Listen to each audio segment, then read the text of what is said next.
हे दोस्तों, मेंसुरेशन मैं एक ही वीडियो में लेके आया हूं। यानी पूरा मेंसुरेशन का जो चैप्टर है वो सिर्फ एक ही वीडियो में आपको पूरा कर दूंगा। इस वीडियो को देखने के बाद आपको कोई और वीडियो देखने की जरूरत नहीं पड़ेगी, ना ही कोई बुक पढ़ने की जरूरत पड़ेगी, क्योंकि मैं इस वीडियो में ऑब्जेक्टिव क्वेश्चंस भी सॉल्व करवाऊंगा। इसके साथ साथ आपको मेन कंसेप्ट भी बताऊंगा। यानी अगर आप स्कूल में पढ़ रहे हैं तो भी फायदा है, या कंपटीशन की तैयारी करना चाहते हैं तो भी फायदा है। चाहे आप 8वीं में हो, चाहे 9वीं में, चाहे 10वीं में, चाहे 12वीं में, चाहे आप MBA की टेस्ट की तैयारी करना चाहते हो, चाहे आप क्लास 9th के एडमिशंस के लिए तैयारी करना चाहते हो, चाहे आप देश की टॉप मोस्ट यूनिवर्सिटी चाहे BHU, AMU, जामिया और अलीगढ़ में एडमिशन लेना चाहते हैं, तो आपके लिए ये बहुत ही यूजफुल वीडियो है। तो दोस्तों, इस वीडियो को पूरा देखिएगा, आपके हित के लिए है, आपके परिवार के हित के लिए, आपके देश के हित के लिए इस वीडियो में है। एक ही वीडियो में पूरा मेंसुरेशन जो चैप्टर है वो कंप्लीट करवा दूंगा। तो दोस्तों चलिए, वीडियो शुरू करने से पहले अगर आप मेरे चैनल पर नए हैं तो जरूर सब्सक्राइब कर लीजिएगा और बेल आइकन को भी प्रेस कर दीजिएगा, और वीडियो अगर अच्छी लगे तो लाइक भी कर दीजिएगा। चलिए शुरू करते हैं इस वीडियो को। मेंसुरेशन एक ऐसा चैप्टर है जिसमें जितना ज्यादा क्वेश्चंस की प्रैक्टिस की जाएगी उतना ही ज्यादा आपका कॉन्सेप्ट मजबूत होगा। इसीलिए मैंने आपको स्क्रीन पर पहले ही दिखा दिया है क्वेश्चन नंबर 1। यानी कि मैं इस वीडियो में सिर्फ क्वेश्चंस कराऊंगा ताकि आपके कॉन्सेप्ट मजबूत हो सके। तो जब भी स्क्रीन पर क्वेश्चन आएगा तो आप लोग वीडियो को पॉज करेंगे, क्वेश्चन को ट्राई करेंगे, उसके बाद करने के बाद मेरे आंसर से आप वेरीफाई करेंगे।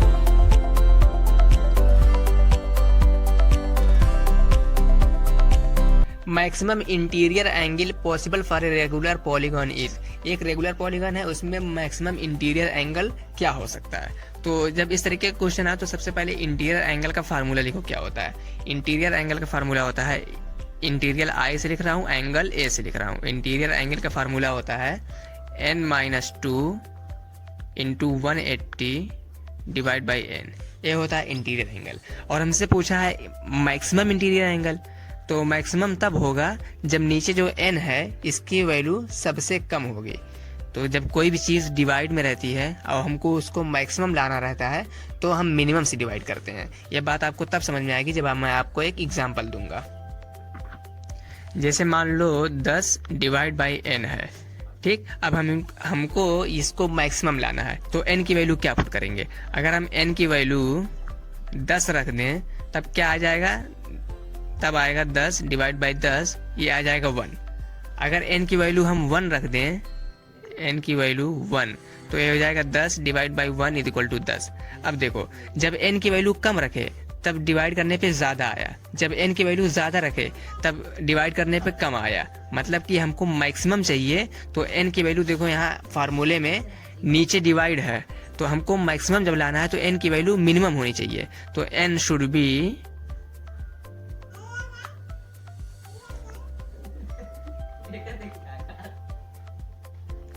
B minimum. तो मिनिमम क्या होगा? तो देखो, एक रेगुलर पॉलीगॉन में मिनिमम साइड जो यहाँ पे n है नंबर ऑफ साइड, ठीक। अब n यहाँ है नंबर ऑफ साइड्स, और एक रेगुलर पॉलीगॉन में मिनिमम साइड क्या होती है? एक क्लोज्ड फिगर जो होता है, सबसे छोटा क्लोज्ड फिगर एक ट्रायंगल ही होता है, और ट्रायंगल की मिनिमम कम से कम साइड हो सकती है 3, 1 2 3। इससे कम साइड का आप कोई क्लोज्ड फिगर नहीं बना सकते। तो सबसे छोटा ट्रायंगल होता है, यानी कि n शुड बी मिनिमम। वो भी क्या होगा? n is equal to 3। यानी कि इंटीरियर एंगल हमको मैक्सिमम चाहिए तो n की वैल्यू मिनिमम रखेंगे, और मिनिमम सिर्फ 3 होता ही है क्लोज्ड फिगर में, तो यहाँ n की वैल्यू 3 रख देंगे, हमारा इंटीरियर एंगल मैक्सिमम आ जाएगा जो हमसे क्वेश्चन में पूछा है। तो वो है n-2 into 180 divide by n था, तो n की वैल्यू हमको रखना है 3, तो 3-2 इंटू 180 डिवाइड बाई 3। अब 3 में से 2 जब हम माइनस करेंगे तो आ जाएगा 1 इंटू 180, और नीचे 3 है। अब इसको जब हम कैंसिल करेंगे तो आ जाएगा 60। यानी कि जो मैक्सिमम इंटीरियर एंगल होगा एक रेगुलर पॉलीगॉन का वो हो जाएगा 60 डिग्री। तो जो ऑप्शन बी है वो एंगल 60 डिग्री दिया है मैक्सिमम इंटीरियर एंगल, जब हम मिनिमम पॉसिबल साइड रखे जो कि 3 था। The area of a trapezium shaped field is 480 meter square. एक फील्ड है जिसका शेप जो है ट्रेपीजियम है।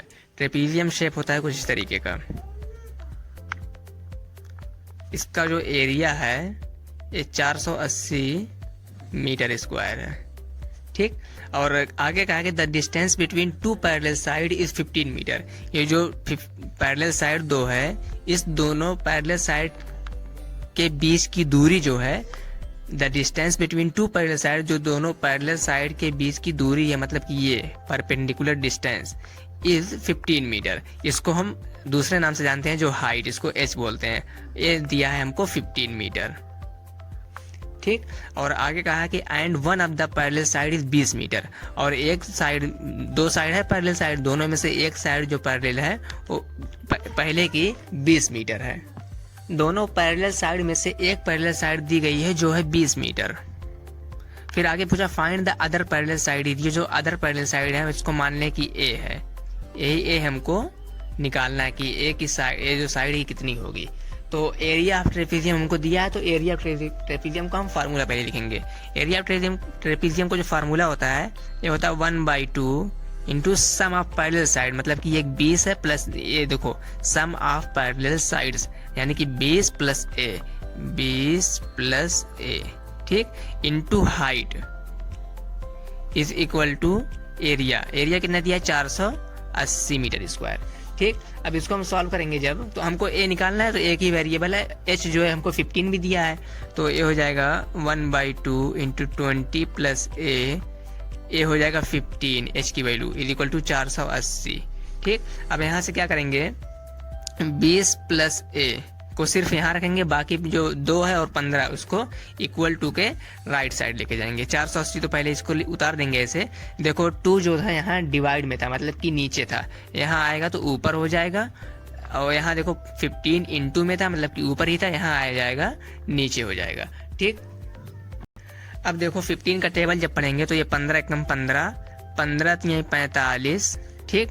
देखो 45 और है 48, मतलब कि यहाँ भी 3 बचा है, 3 और 0 30 हुआ, यानी कि 15 दूनी 30। अब यहाँ बचा ऊपर 32, नीचे कुछ नहीं, 32 इंटू 2 यानी कि 20 plus a is equal to 32 into 2 हो जाएगा 64। यहाँ से ए की वैल्यू आ जाएगी 64 माइनस 20 इज इक्वल टू 4 में से 0 गए 4, 6 में से 2 गए 4, 44 मीटर। मतलब कि जो दूसरी पैरेलल साइड होगी जिसको हमने ए माना है ये हो जाएगी 44 मीटर, ठीक। यही हमारा आंसर है। तो अगर हम ऑप्शन में देखें तो ऑप्शन बी हमको दिख रहा है जिसमें 44 मीटर दिया हुआ है। कि an aquarium is in the form of cuboid whose external measures are 80 centimeter, 30 centimeter and 40 centimeter. The base, side face and back face are to be covered with a colored paper. The area of the colored paper required is. तो एक aquarium है जिसका shape cuboidal है, तो मैं एक cuboid बना के आपको दिखाता हूँ। एक क्यूबाइड जो रहता है वो रेक्टेंगल की तरह ही रहता है, सिर्फ 3D रहता है। ये रेक्टेंगल रहेगा, फिर इसको हम 3D में कर देंगे तो कुछ इस तरीके से हो जाएगा। इसको बोलते हैं हम क्यूबाइड, ठीक। उसके बाद क्या क्या कह रहा है कवर करने को, कह रहा है कि द बेस, इसका बेस क्या होगा, इसका बेस आपको दिख रहा है कि इसका बेस यही होगा जो मैं कलर कर रहा हूँ, ठीक। इसका बेस हो गया, इसके बेस को हम कवर करेंगे, लेकिन इसके पहले हम इसका डायमेंशन लिखते हैं। जो दिया है 80 30 40, ये पहला लेंथ ब्रेथ हाइट। तो लेंथ कितना है 80, ये लेंथ है 80 सेंटीमीटर, और ब्रेथ मतलब कि ये जो चौड़ाई है ये कितना है 30 सेंटीमीटर, और जो ये 40 है ये हाइट है, मतलब कि ये जो हाइट दी है ये है 40 सेंटीमीटर, ठीक। अब देखते हैं क्या क्या कवर करना है हमको। कवर करना है द बेस, बेस जो मैं अभी कलर किया हूँ यही कवर करना है। तो इस बेस का एरिया हम निकालेंगे, क्योंकि हमको एरिया निकालना है। तो इस बेस का एरिया हो जाएगा, ये देखो लेंथ, ये ब्रेथ, इसका एरिया हो जाएगा 8 त्रिक 24, यानी कि बेस का एरिया हो गया हमारा 8 80 गुणे 30, ये हो जाएगा 2400, ठीक। ये बेस का एरिया हो गया। और साथ साथ आगे कह रहा है कि साइड फेस, देखो जब इस तरीके से क्यूबाइड रखा रहेगा तो साइड फेस इसके लिए एक ए हो जाएगा, दूसरा साइड फेस ये हो जाएगा, ठीक। अब इस साइड फेस का एरिया निकालेंगे जब, देखो ये 30 है और जो इसकी हाइट है ये है 40, इसका जब एरिया निकालेंगे तो 4 1200 हो जाएगा ये। तो यानी कि साइड फेस का एरिया जो हम निकालेंगे जब, तो साइड फेस, ये देखो 4 12, 40 गुणे 30 इक्वल टू 1200। और इतना ही नहीं, ये इसके पास 2 साइड फेस है, एक साइड का है, एक राइट साइड का है, एक लेफ्ट साइड का है। तो हम इसको 2 से मल्टीप्लाई कर देंगे, यानी कि 1200 गुणे 2, तो ये हो जाएगा 2400। ठीक, अब और अभी एक चीज बाकी है, वो है एंड बैक फेस, मतलब कि पीछे का जो चेहरा है। तो पीछे का जो चेहरा है देखो, ये आगे का है, पूरा जो रेक्टेंगल की तरफ है ये आगे का है, और इसी सेम तरीके का रेक्टेंगल पीछे की तरफ रहेगा, जिसको हम बैक फेस कहेंगे। तो बैक फेस का जो पीछे की तरफ रहेगा, इसका जो डायमेंशन का एरिया होगा, तो ये देखो ये 80 मीटर ये होगा, और ये हाइट 40 मीटर। तो इसका जब सेंटीमीटर, जब इसका हम एरिया निकालेंगे तो 8 गुणे 4 फिर 00, यानी कि बैक फेस का जो एरिया होगा 80 गुणे 40, ये हो जाएगा 3200।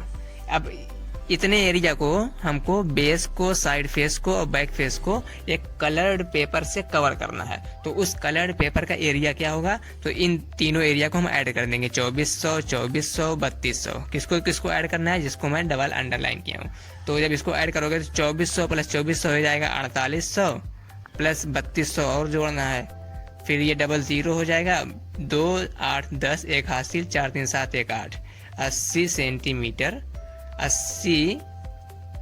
8000 सेंटीमीटर स्क्वायर जो हमारा ये आया है, यही एरिया हमको कवर करने में लगेगा। तो अगर हम ऑप्शन में देखें तो डी में हमको दिया है कि 8000 सेंटीमीटर स्क्वायर हमको लगेगा कवर करने में। कुछ A rectangle piece of paper 11 centimetre into 4 centimetre, एक रेक्टेंगल पीस ऑफ पेपर है जिसकी डायमेंशन दी हुई है, एक रेक्टेंगल पीस ऑफ पेपर है, इसकी डायमेंशन दी हुई है कि 11 सेंटीमीटर इसकी लेंथ है और 4 सेंटीमीटर इसकी ब्रेथ है।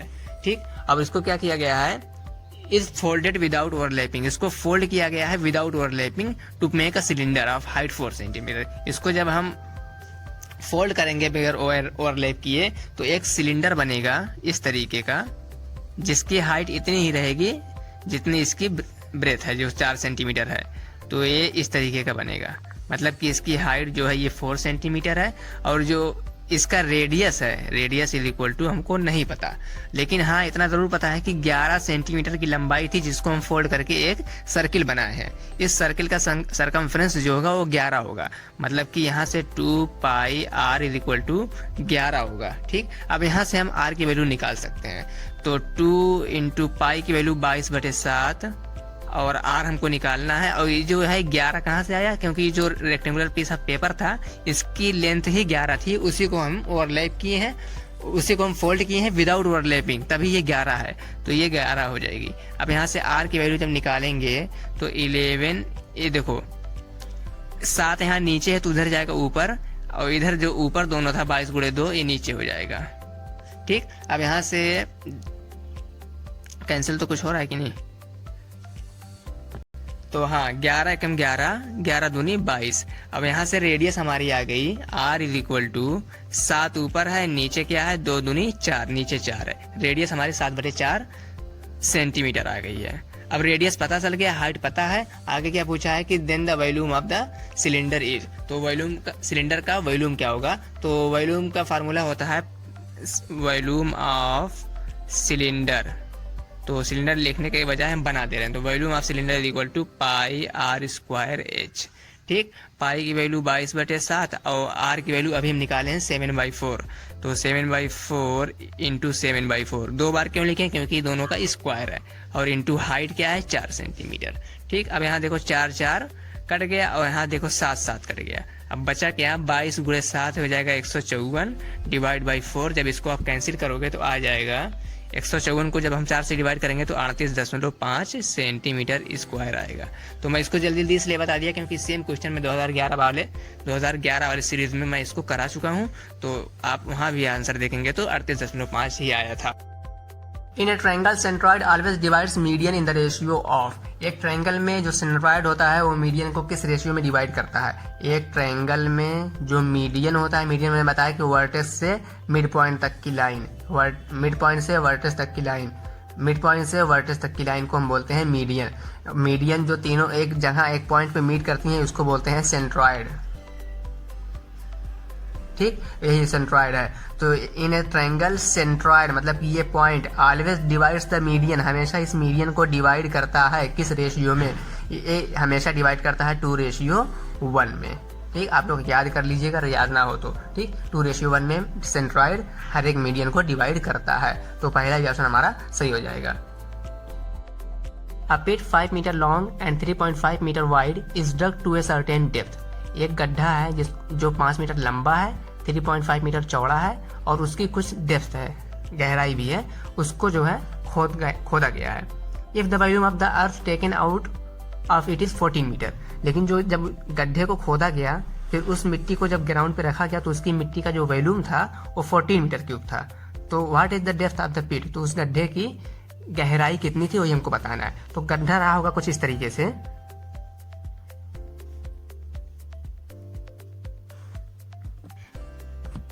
जिसकी 5 मीटर ये लंबाई है और 3.5 मीटर ये चौड़ाई है। चौड़ाई ये है ना 3.5 मीटर ये चौड़ाई। इस 3.5 मीटर को हम 7/2 भी लिख सकते हैं। इससे कैलकुलेशन करने में थोड़ा आसानी होगी, क्योंकि आप लोग अभी छोटे हैं तो पॉइंट हटाना लगाना थोड़ा कम जानते होंगे और कंफ्यूज हो जाएंगे। तो 7/2 हम लिख सकते हैं। 7/2 का मतलब भी 3.5 ही होता है। ठीक, और इसकी जो कुछ गहराई है, यही गहराई हमको डेप्थ हमको नहीं पता है, डी हमको निकालना है। इस डी को निकालने के लिए हमको वॉल्यूम दिया है। इसकी जो मिट्टी जो थी उसको जब हम ग्राउंड पे रखे तो उस मिट्टी का वॉल्यूम जो था वो था 14 मीटर क्यूब। तो हम ये कह सकते हैं कि volume of earth is equal to 14 meter cube, इतना दिया था। लेकिन जो मिट्टी ये है, ये अगर देखें तो एक क्यूबाइड का शेप है ना, जो वॉल्यूम था वो इसी का तो वॉल्यूम था, क्योंकि मिट्टी यहीं से यहाँ गई है। तो ये जो वॉल्यूम है 14 मीटर क्यूब, ये वॉल्यूम ऑफ क्यूबाइड के बराबर ही होगा। वॉल्यूम ऑफ क्यूबाइड कहो या फिर वॉल्यूम ऑफ पिट कह लो, पिट क्योंकि ये गड्ढा है, भले क्यूबाइड का शेप में बनाया हूं, तो वो जो वॉल्यूम है बराबर होगा। तो वॉल्यूम ऑफ अर्थ है 14 मीटर क्यूब और वॉल्यूम ऑफ क्यूबाइड क्या होता है, length into breadth into depth. ये होता है volume of cuboid is equal to 14 meter cube, जो कि वॉल्यूम ऑफ अर्थ के बराबर है। ठीक, अब लेंथ है 5 मीटर और जो ब्रेथ है यानी कि जो चौड़ाई है वो 3.5 यानी कि 7/2 है, और जो डेप्थ है हमको पता नहीं है, इज इक्वल टू 14। अब यहाँ से हमको डी मिल जाएगा 14, ये जो 2 नीचे है इधर आएगा तो ऊपर हो जाएगा, डिवाइड बाई यहाँ जो 7 और 5 जो ऊपर है यहाँ आएगा नीचे हो जाएगा। ठीक, जब हम इसको कैंसिल करेंगे तो 7 एकम 7, 7 दूनी 14, 2 दूनी 4 और नीचे एक 5 है। तो हमारी जो डेप्थ आई ये 4/5 मीटर आई है। तो अगर हम ऑप्शन में देखें तो मीटर है तो लेकिन 8 मीटर है, ये तो डेसीमीटर है, मिलीमीटर है, ये सेंटीमीटर है। तो हम यही 4/5 मीटर को सेंटीमीटर में कन्वर्ट करके देखते हैं। तो 1 मीटर बराबर होता है 100 सेंटीमीटर। तो 4/5 मीटर बराबर कितना होगा, तो 4/5 मीटर इंटू 100 सेंटीमीटर। जब इसको करेंगे तो 5 एकम 5, ये 20 से कैंसिल होगा, 20 चौके 80, यानी कि ये आ जाएगा 80 सेंटीमीटर।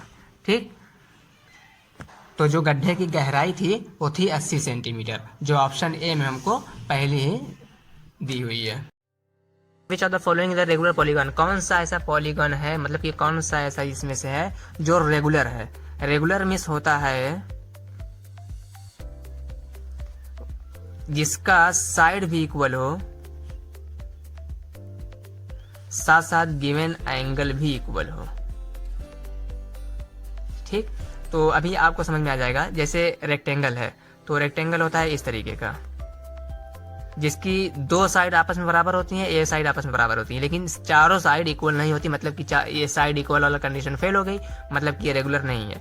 रोम्बस में तो चारों साइड इक्वल तो होती ही है, लेकिन ये चारों एंगल जो होते हैं ये इक्वल नहीं होते, तो एंगल वाली प्रॉपर्टी फेल हो गई, मतलब कि ये भी गलत है। तो स्क्वायर की बात करेंगे जब, तो स्क्वायर इस तरीके का होता है जिसकी चारों साइड तो इक्वल होती ही हैं, उसके साथ साथ गिवन एंगल सभी जो होते हैं ये 90 डिग्री के होते हैं। इसका मतलब कि इस पे ये भी फॉलो कर रहा है, ये भी फॉलो कर रहा है, तो इसी को हम बोलते हैं रेगुलर पॉलीगॉन, मतलब कि यही सही है। ऑल ऑफ द अबव नहीं है, क्योंकि 2 नहीं थे। The scale of a map is given as 1:3 × 10⁻⁷। जो मैप की रीडिंग होती है कुछ अलग ही होती है। किस तरीके की होती है जैसे मैं बता रहा हूँ। जैसे इसमें दिया है 1:3 × 10⁻⁷। अब क्या है, मैप को जो है कम जगह में बनाना होता है। जैसे मैप अगर बनाना है तो इसी एक पेज पे जो है उसको बनाना होगा। तो इस पेज पे उसको हटाने के लिए क्या करते हैं, जो यूनिट लेते हैं वो लेते हैं सेंटीमीटर।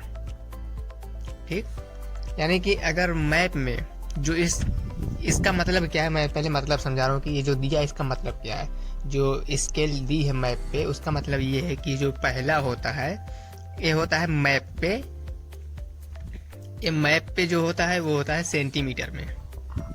यानी कि अगर मैप में 1 सेंटीमीटर है तो ये जो दूसरा वाला है ये होगा एक्चुअल में,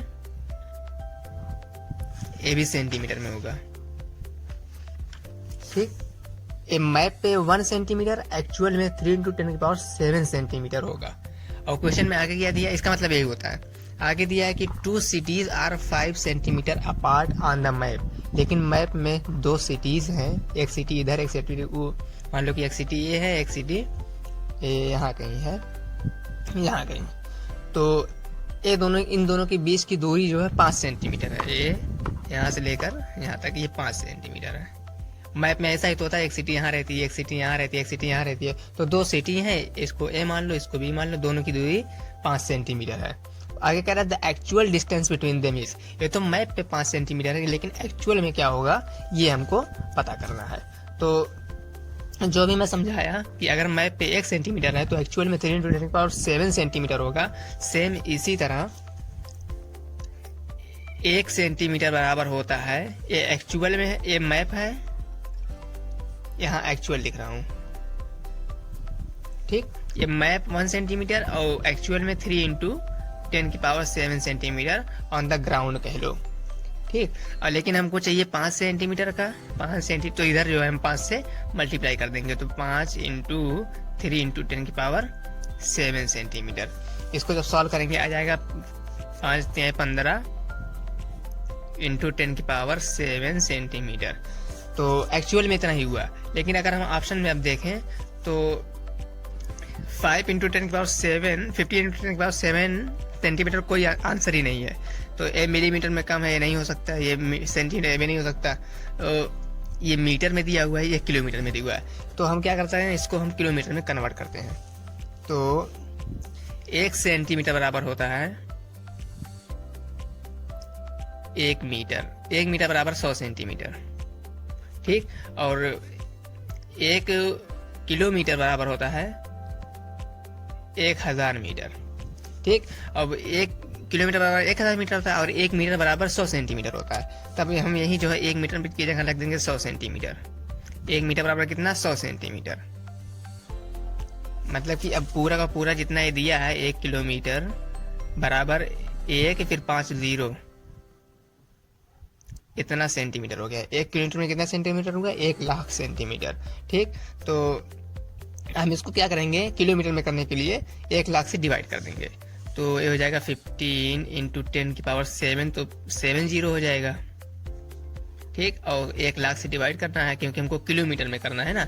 जब बड़े से छोटे में जाते हैं, जैसे किलोमीटर से मीटर में आते हैं तो मल्टीप्लाई करते हैं। लेकिन जब छोटे से सेंटीमीटर छोटा है, किलोमीटर बड़ा है, जब बड़े में जाते हैं तब डिवाइड करते हैं।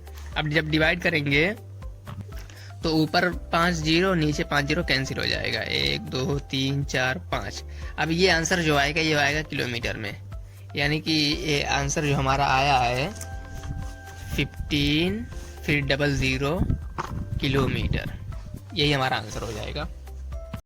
तो जो डी ऑप्शन है उसमें देखो 15 फिर 00 किलोमीटर दिया हुआ है, ये हमारा सही आंसर है। Question The measure of each interior angle of a regular polygon is 140 degree. The number of sides that regular polygon has. Regular polygon वो होता है जिसकी सभी साइड और सभी एंगल बराबर हों। तो उसी हिसाब से कहा है कि इंटीरियर एंगल जो सभी हैं 140 डिग्री के हैं, तो वो कितनी साइड वाला पॉलीगन होगा, यही पूछा है। तो इंटीरियर एंगल का एक फार्मूला होता है, इंटीरियर एंगल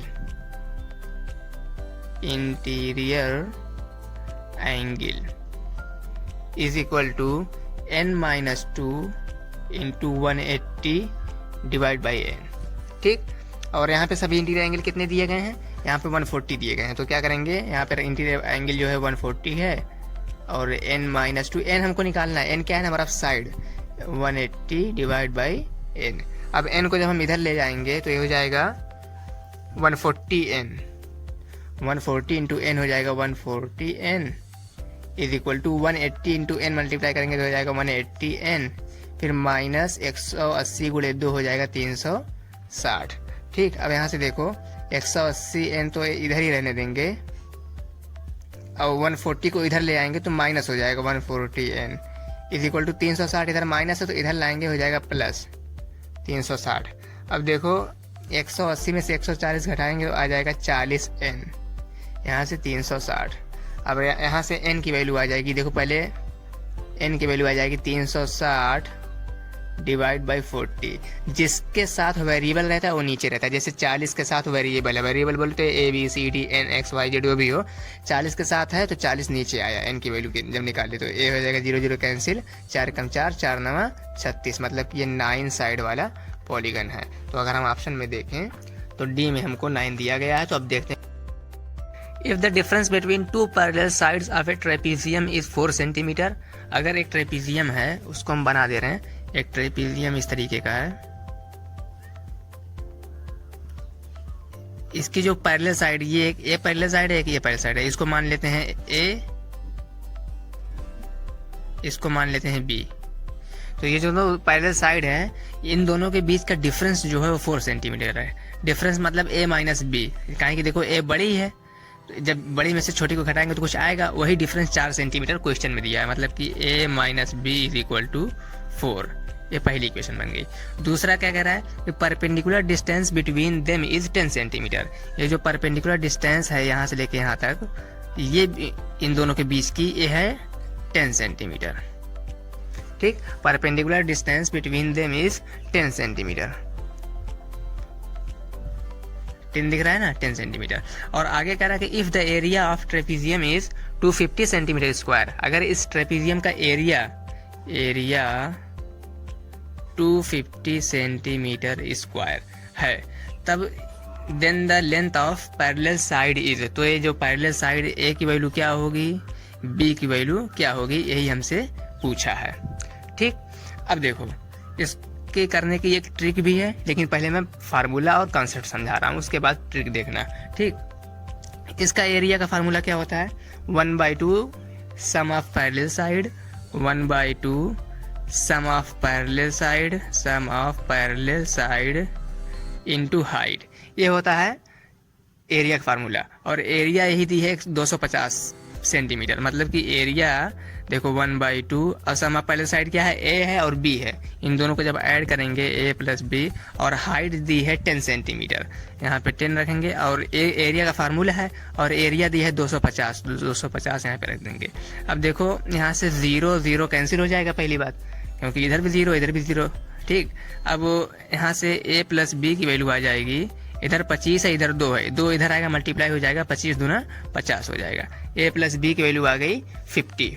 ठीक, और a माइनस बी की वैल्यू आई थी 4, a माइनस बी की वैल्यू आई थी 4, a प्लस बी की वैल्यू आई है 50। अब क्या करेंगे, दोनों इक्वेशन को ऐड कर देंगे।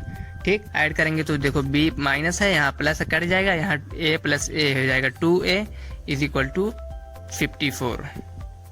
ठीक, दोनों को ऐड करेंगे 54 आ जाएगा, यहाँ से a की वैल्यू आ जाएगी 54 डिवाइड बाई 2 यानी कि 27। ठीक, और a की वैल्यू अगर 27 आ गई और b की वैल्यू हमको पता करना है, लेकिन दोनों का डिफरेंस 4 है, मतलब कि a minus b is equal to 4 centimeter, और a की वैल्यू आई है 27 minus b is equal to 4, तो 27, 4 को इधर लाएंगे -4, b को उधर लाएंगे प्लस b, यानी कि b की वैल्यू आ जाएगी 23 में से 4 में से 27 में से 4 गए 23। ठीक, अब b की वैल्यू आ गई 23, a की वैल्यू आ गई 27, यही हमको निकालना था, ये हमारा आंसर है। तो आंसर सी अगर देखें तो जिसमें 27 और 23 है, ये हमारा आंसर है। तो अब देखते हैं कि इसकी ट्रिक क्या होगी। ट्रिक देखो, पहली ही लाइन में लिखा है कि if the difference between two parallel sides of a trapezium is 4 centimeter, और वही कहेगा then the length of parallel side is, मतलब कि आज जो हम माने थे कि a की वैल्यू पैरेलल साइड ए और बी थी, यही तो माने थे, और ए माइनस बी की वैल्यू थी 4। अब देखो जो आंसर दिया है ये पहला ए है, दूसरा बी है, ठीक, और डिफरेंस ले लेंगे, जिसमें 4 आएगा वही हमारा आंसर सही हो जाएगा। अब देखो कितना अच्छा है, ए ऑप्शन को देखते हैं। देखो ट्रिक क्या है, पहले ही लाइन में दिया गया है कि if the difference between two parallel sides of a trapezium is 4 centimetre, मतलब कि ट्रेपीजियम जो बनाए थे ए और बी का जो डिफरेंस था वो था 4 centimeter, a minus b is equal to 4 centimeter. अब जो यही एक पहली लाइन, अब जो आंसर दिया है ये ए और बी की वैल्यू ही तो दी है, ए की वैल्यू 23, बी की वैल्यू 29, ए की वैल्यू 23 रखेंगे, बी की वैल्यू 29 रखेंगे, तो इसको जब सब्ट्रैक्ट करेंगे तो देखो आ जाएगा -6। ये देखो ए माइनस बी की वैल्यू 4 नहीं आया, इसका मतलब कि ये जो ए का ऑप्शन था ये गलत है। सही कब होगा, जब डिफरेंस 4 आ जाए। तो जैसे अब बी वाले को देखते हैं, बी वाले को देखते हैं, पहले 24 माइनस 26, 24 माइनस 26, इसको जब सब्ट्रैक्ट करेंगे तो आ जाएगा -2। ये भी देखो 4 नहीं आया, ठीक, अगर यही 4 आ गया होता तो ये सही हो जाता, मतलब कि बी ऑप्शन भी है, ये भी तुम्हारा गलत है। अब देखते हैं सी को, सी में क्या है 27 माइनस 23, इसको जब सब्ट्रैक्ट करेंगे तब आ जा रहा है देखो 4, और ए माइनस बी क्वेश्चन में क्या दिया था, difference of A parallel side 4 दिया था, मतलब कि यहाँ भी 4 दिया है, यहाँ 4 आ गया, मतलब कि सी ऑप्शन हमारा सही है। ये ट्रिक आप अगर लगाते तो आपको मैक्सिमम जो लगता तो 15 सेकेंड में सवाल आपका सॉल्व हो जाता, इतना लंबा प्रोसेस करने की कोई जरूरत ही नहीं थी। 27 में 23 के 4, यही हमारा आंसर है। A square sheet of paper is rolled along its length and converted into a cylinder. एक स्क्वायर शीट है इस तरीके की,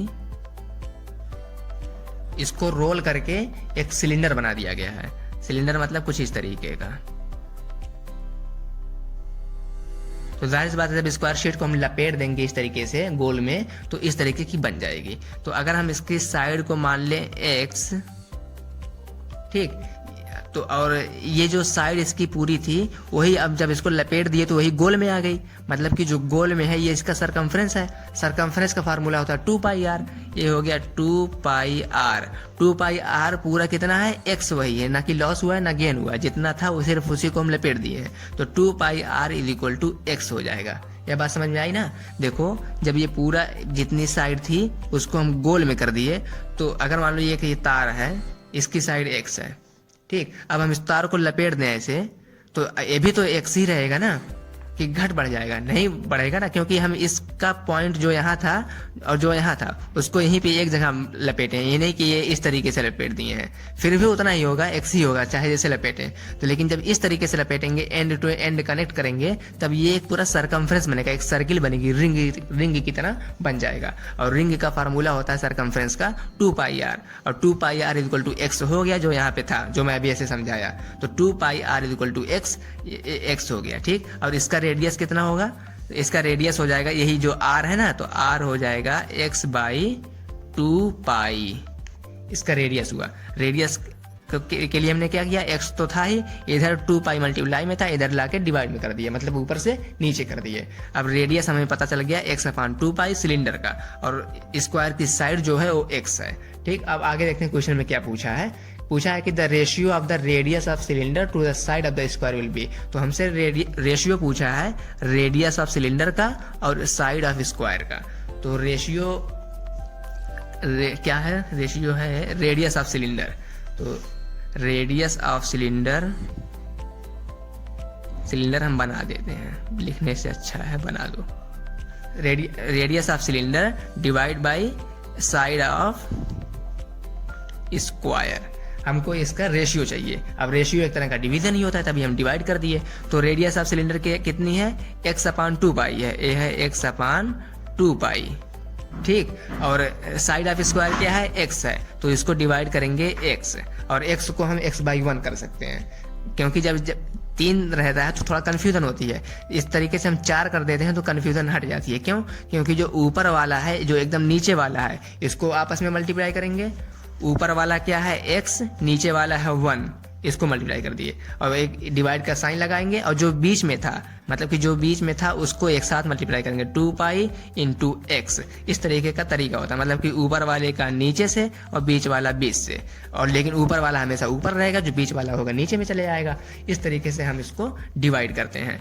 1 लिखे तभी ताकि नीचे कुछ रहे, नहीं तो अगर 3 रहे तो थोड़ा दिक्कत होती, क्योंकि x is equal to x upon 1 से डिवाइड करने से वैल्यू में कोई चेंज नहीं आता है। ठीक, तभी हम 1 लिख दिए, कोई दिक्कत इससे नहीं है। अब यहाँ देखो ऊपर x नीचे x कट गया, अब बचा 1 अपान 2 पाई। 1 अपान 2 पाई ये क्या चीज़ है? ये है रेडियस ऑफ सिलेंडर और का रेशियो साइड ऑफ स्क्वायर से। तो रेशियो को हम 1:2 पाई भी कर सकते हैं या फिर 1/2 पाई ही रहने दें। तो ऑप्शन में जैसा दिया रहेगा वैसा हम देख लेंगे। तो अगर हम ऑप्शन में देखें तो 1:2 पाई ही दिया है, तो इसको हम 1/2 पाई भी कर सकते हैं। The perimeters of 2 squares are 80 centimeter and 64 centimeter. कह रहा है कि 2 स्क्वायर्स हैं जिन दोनों के पैरामीटर अलग अलग हैं। जैसे एक स्क्वायर ये है, इसके पैरामीटर को P से लिखते हैं जो है 80 सेंटीमीटर। एक और स्क्वायर है, इसका पैरामीटर है जिसको हम P से लिखते हैं, ये है 64 सेंटीमीटर।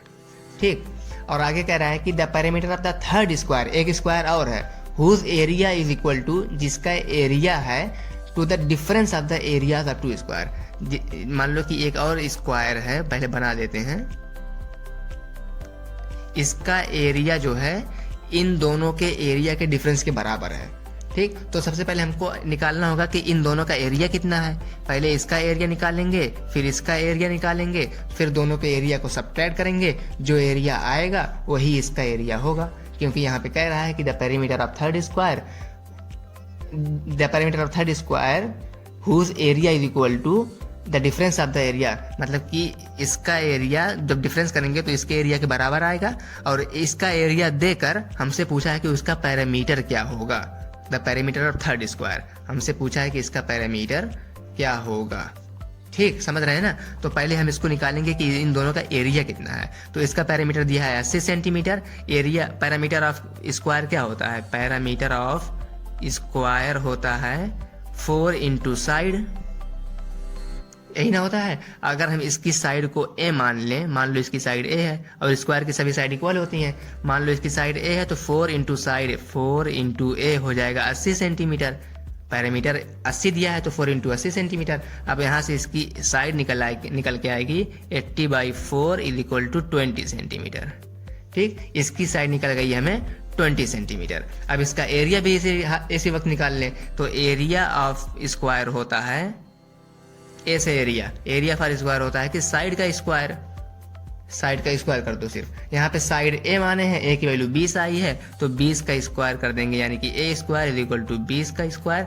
20 का स्क्वायर करेंगे, ए हो जाएगा 20 into 20 is equal to 400 centimeter square. ये एरिया आ गया इसका, एरिया ऑफ स्क्वायर ए, जिसकी साइड ए माने हैं, इसका एरिया आया है 400 मीटर स्क्वायर, 400 सेंटीमीटर स्क्वायर। ठीक, अगर हम अब इसका सेम इसी तरह करेंगे तो इसका करेंगे तो इसकी साइड मान लो b है तो ये हो जाएगा 4 into b is equal to 64 centimeter. यहाँ से b की वैल्यू आ जाएगी, इसकी साइड b माने हैं जैसे इसकी साइड a माने थे, तो 4 into b 64, b is equal to 64 divide by 4। इसको जब कैंसिल करेंगे तो आ जाएगा 16, 16 चौके 64, यानी b की वैल्यू आ गई 16। अब इसका एरिया निकालेंगे तो एरिया होता है साइड का स्क्वायर, और साइड हम b माने हैं तो b का स्क्वायर करेंगे। समझ में आ रहा है ना? तो b 16 है, 16 का स्क्वायर यानी कि 16 इंटू 16 को जब 2 बार मल्टीप्लाई करेंगे तो आ जाएगा 256। आप करके देख लेना। ठीक, अब इसका एरिया आ गया 256 सेंटीमीटर स्क्वायर। अगर हम ऊपर इसका एरिया लिख दें, इसका एरिया 256 सेंटीमीटर स्क्वायर। इसका आया 400 सेंटीमीटर स्क्वायर, इसका आया 256 सेंटीमीटर स्क्वायर। ठीक, अब जो है कह रहा है कि इसका एरिया जो होगा इन दोनों का डिफरेंस है। Area of third square is equal to the difference of this square. तो हम इसका डिफरेंस निकालते हैं, तो डिफरेंस ऑफ दिस स्क्वायर हो जाएगा। तो पहले जिसका पैरामीटर निकालना है अब हम उसको नीचे बना लेते हैं आसानी के लिए। तो ए स्क्वायर है, इसका हमें पैरामीटर निकालना है और कह रहा है कि एरिया ऑफ दिस स्क्वायर जो है is equal to difference of, अब वो जो ऊपर दो स्क्वायर निकाले हैं इन दोनों का डिफरेंस होगा, मतलब कि 400 माइनस 256, इन दोनों का डिफरेंस मतलब कि सब्ट्रैक्शन यही तो हुआ। इसका एरिया 400 आया था, इसका 256 आया था, दोनों को सब्ट्रैक्ट करने के तो इसका एरिया निकल आएगा, क्योंकि क्वेश्चन में कहा है कि इसका एरिया दोनों के डिफरेंस के बराबर है। तो ये हो जाएगा 400 में से जब 256 को माइनस करेंगे तो आ जाएगा 144 सेंटीमीटर स्क्वायर। ठीक, अब आ गया इसका एरिया जो है 144 सेंटीमीटर स्क्वायर। तो हमसे एरिया नहीं पूछा, हमसे पैरामीटर पूछा है। तो अब इसकी हम साइड निकालेंगे पहले। तो साइड कैसे निकालेंगे? तो एरिया का फार्मूला क्या होता है? एरिया ऑफ दिस स्क्वायर होगा, इसकी साइड अगर मान लो सी, उसकी ए और बी माने तो इसकी सी मान लो, तो एरिया होता है साइड का स्क्वायर। ठीक, और साइड यहाँ पे क्या है? सी, तो सी का स्क्वायर है 144। तो हम पहले साइड निकाल लें, यानी सी की वैल्यू निकाल लें। सी की वैल्यू आ जाएगी 144। जब इधर स्क्वायर हटाएंगे तो इधर आके स्क्वायर रूट हो जाएगा। तो स्क्वायर रूट अगर 144 का लेंगे तो आ जाएगा 12। आप इतना समझ सकते हैं कि 12 इंटू 12 करने पे 144 आता है। तो सेम इसी तरह जब स्क्वायर रूट लेंगे 144 का तो 12 आ जाएगा। तो सी की वैल्यू आ गई 12, यानी कि हमको इस स्क्वायर का निकालना था पैरामीटर। पैरामीटर निकालने के लिए हमको चाहिए थे साइड, तो साइड हमको निकल गई। अब साइड पैरामीटर ऑफ स्क्वायर क्या होता है? पैरामीटर ऊपर लिखे थे 4 into side. Parameter of square equal to 4 into side, और 4 साइड कितना निकाले हैं? 12। तो जब 12 से मल्टीप्लाई करेंगे तो आ जाएगा 12 चौके 48 सेंटीमीटर। ठीक, यही हमारा आंसर है। तो इसका पैरामीटर कितना हो जाएगा? 48 सेंटीमीटर। जो ऊपर हम कह रहे थे कि इसका हमें पैरामीटर निकालना है, इसका पैरामीटर कितना आया है? 48 सेंटीमीटर। मैं बार बार इसलिए लिख रहा हूँ ताकि आपको ध्यान से और अच्छे से समझ में आ जाए। अगर आपको ना समझ में आया हो तो एक बार फिर से देख लें। एक साथ मैं आपको दिखा दिया, जो भी क्वेश्चन लेंदी रहता है उसको मैं एक साथ दिखा देता हूँ, ताकि आपको सॉल्व करने के बाद एक साथ शुरू से लेकर आखिरी तक देख लें, स्क्रीनशॉट ले लें, बाद में इसको देख लीजिएगा और अच्छा आपका कन्फर्म हो जाएगा, मतलब कि पूरा कॉन्सेप्ट क्लियर हो जाएगा। अब the ratio of the area of square, एक स्क्वायर है, इसका एरिया का स्क्वायर, मतलब कि इस स्क्वायर की साइड को हम मान लेते हैं x। ठीक, अब इसका एरिया, इसको हम नाम भी दे दें A B C D. Area of A B C D, इसका रेशियो मतलब कि डिवीजन करना है। इसका रेशियो किसके साथ? To that of a square drawn on its diagonal, उस स्क्वायर के साथ जो इसके डायगोनल पे बना हो। तो इसका डायगोनल हम बनाते हैं कुछ इस तरीके से। इसका बी डी डायगोनल हो गया, सी डी भी एक डायगोनल होगा, लेकिन हमको सिर्फ एक डायगोनल की जरूरत है, क्योंकि हमको इसी साइड के बराबर का एक स्क्वायर बनाना है। तो स्क्वायर बनाते हैं, तो स्क्वायर का नाम भी रख देते हैं। जैसे इसका स्क्वायर का नाम हो जाएगा बी डी ई एफ, कुछ भी नाम रख सकते हो, रैंडमली मैंने रख दिया। इसका एरिया होगा area of B D E F. ठीक, इसी का हमको रेशियो निकालना है। इसका एरिया निकाल के इसका एरिया निकाल के दोनों को डिवाइड कर देंगे, जो क्वेश्चन में पूछा हमें मिल जाएगा। तो इसका एरिया निकालने के लिए area of square A B C D होगा एरिया ऑफ साइड, मतलब कि साइड का स्क्वायर। साइड का square A B C D में करेंगे, सिमिलरली साइड का square B D E F में करेंगे। एरिया ऑफ स्क्वायर का फार्मूला क्या होता है? एरिया ऑफ स्क्वायर का फार्मूला यही होता है कि मान लो अगर इसकी साइड x है तो x स्क्वायर कर दो। लेकिन area of B D E F, इसका हमें साइड पता ही नहीं है, तो इसका स्क्वायर हम कैसे करेंगे? तो इसकी साइड को हम निकालने जा रहे हैं। किस तरीके से? देखो, स्क्वायर में सभी साइडें बराबर होती हैं। जैसे ये साइड बराबर है x है तो ए भी x ही होगी। ठीक, अब ये स्क्वायर में 90 डिग्री होता है, ए भी हमको पता है, और हमको चाहिए ये साइड। अगर ये निकल गई तो सभी साइड बराबर होती हैं, तो ए भी उतनी ही होगी, ए भी उतनी ही होगी और ए भी उतनी ही होगी। ठीक, तो हम इस साइड को निकालने जा रहे हैं। किस तरीके से? पाइथागोरस थ्योरम से। देखो, पाइथागोरस थ्योरम कहता है कि बी डी का स्क्वायर, मतलब कि जो सबसे बड़ी साइड डायगोनल है, इसका square is equal to A D का स्क्वायर प्लस ए बी का स्क्वायर। ए डी का स्क्वायर प्लस ए डी का स्क्वायर प्लस ए बी का स्क्वायर। ये क्या कहता है? ये पाइथागोरस थ्योरम कहता है, ये पूरी लाइन। ठीक, कि अगर 90 डिग्री बीच में बन रहा है तो जो दो साइड बना रही है 90 डिग्री उसका स्क्वायर और जो सबसे बड़ी साइड है उसके स्क्वायर के बराबर होगा। ये पूरी लाइन है पाइथागोरस थ्योरम। ठीक, तो AD की वैल्यू है x, इसका स्क्वायर, और AB की वैल्यू भी x है, इसका भी square, is equal to BD हमको निकालना है तो ये BD का स्क्वायर। ठीक, अब x square plus x square ये हो जाएगा 2x स्क्वायर, इधर होगा BD का स्क्वायर। ठीक, अब BD का वैल्यू हम मान लेते हैं कि ये y है। ठीक, तो y यानी कि एरिया ऑफ ABCD का होगा x स्क्वायर क्योंकि इसकी साइड x है, और एरिया ऑफ BDEF का होगा y स्क्वायर क्योंकि इसकी साइड y है, और BD स्क्वायर हम y माने तो y square is equal to 2x square. अब जब हम इधर से स्क्वायर को हटाएंगे y इज इक्वल टू इधर आके अंडर रूट हो जाएगा 2x स्क्वायर। अब हम जब अंडर रूट से बाहर निकालेंगे, 2 तो परफेक्ट स्क्वायर है नहीं तो 2 को हम अंडर रूट में ही रहने देंगे, और x स्क्वायर को जब बाहर निकालेंगे तो सिर्फ x बचेगा। ठीक, तो इसकी साइड जो हुई y की वैल्यू हुई √2x। ठीक, तो y की वैल्यू हम निकाल चुके हैं, ए आई है √2x। ठीक, अब इसका इस्तेमाल हम करेंगे यहाँ पे, एरिया ऑफ ABCD का स्क्वायर होगा x स्क्वायर, तो ये हो जाएगा x square divide by area of BDEF का स्क्वायर जो होगा ये √2x का स्क्वायर, क्योंकि इसकी साइड √2x है, इसकी साइड x थी तो इसका स्क्वायर, इसका साइड √2x तो इसका √2x का स्क्वायर। तो जब इसको स्क्वायर करेंगे आ जाएगा x स्क्वायर डिवाइड बाई √2 का स्क्वायर करेंगे तो 2 होगा। किसी भी चीज़ पे रूट लगा रहता है, मान लो √5 का स्क्वायर तुमसे कोई पूछे तो सिर्फ ये रूट हट जाएगा, √6 का स्क्वायर कोई पूछे तो सिर्फ रूट हट जाएगा। सेम इसी तरह √2 का स्क्वायर अगर है तो रूट हट जाएगा, 2 बचेगा, और x का स्क्वायर x। ठीक, अब यहाँ से जब कैंसिल करोगे x स्क्वायर कैंसिल हो जाएगा, ऊपर बचेगा 1, नीचे बचेगा 2, यानी कि जो रेशियो आया है ये आया है 1/2। अब इस 1/2 को हम 1:2 भी लिख सकते हैं। ठीक, क्योंकि ये एक रेशियो डिवीजन ही होता है। ठीक, अगर हम अब ऑप्शन में देखें जहाँ पे 1:2 होगा वही हमारा सही हो जाएगा। तो ऑप्शन बी जिसमें 1:2 दिया गया है ये हमारा सही आंसर है।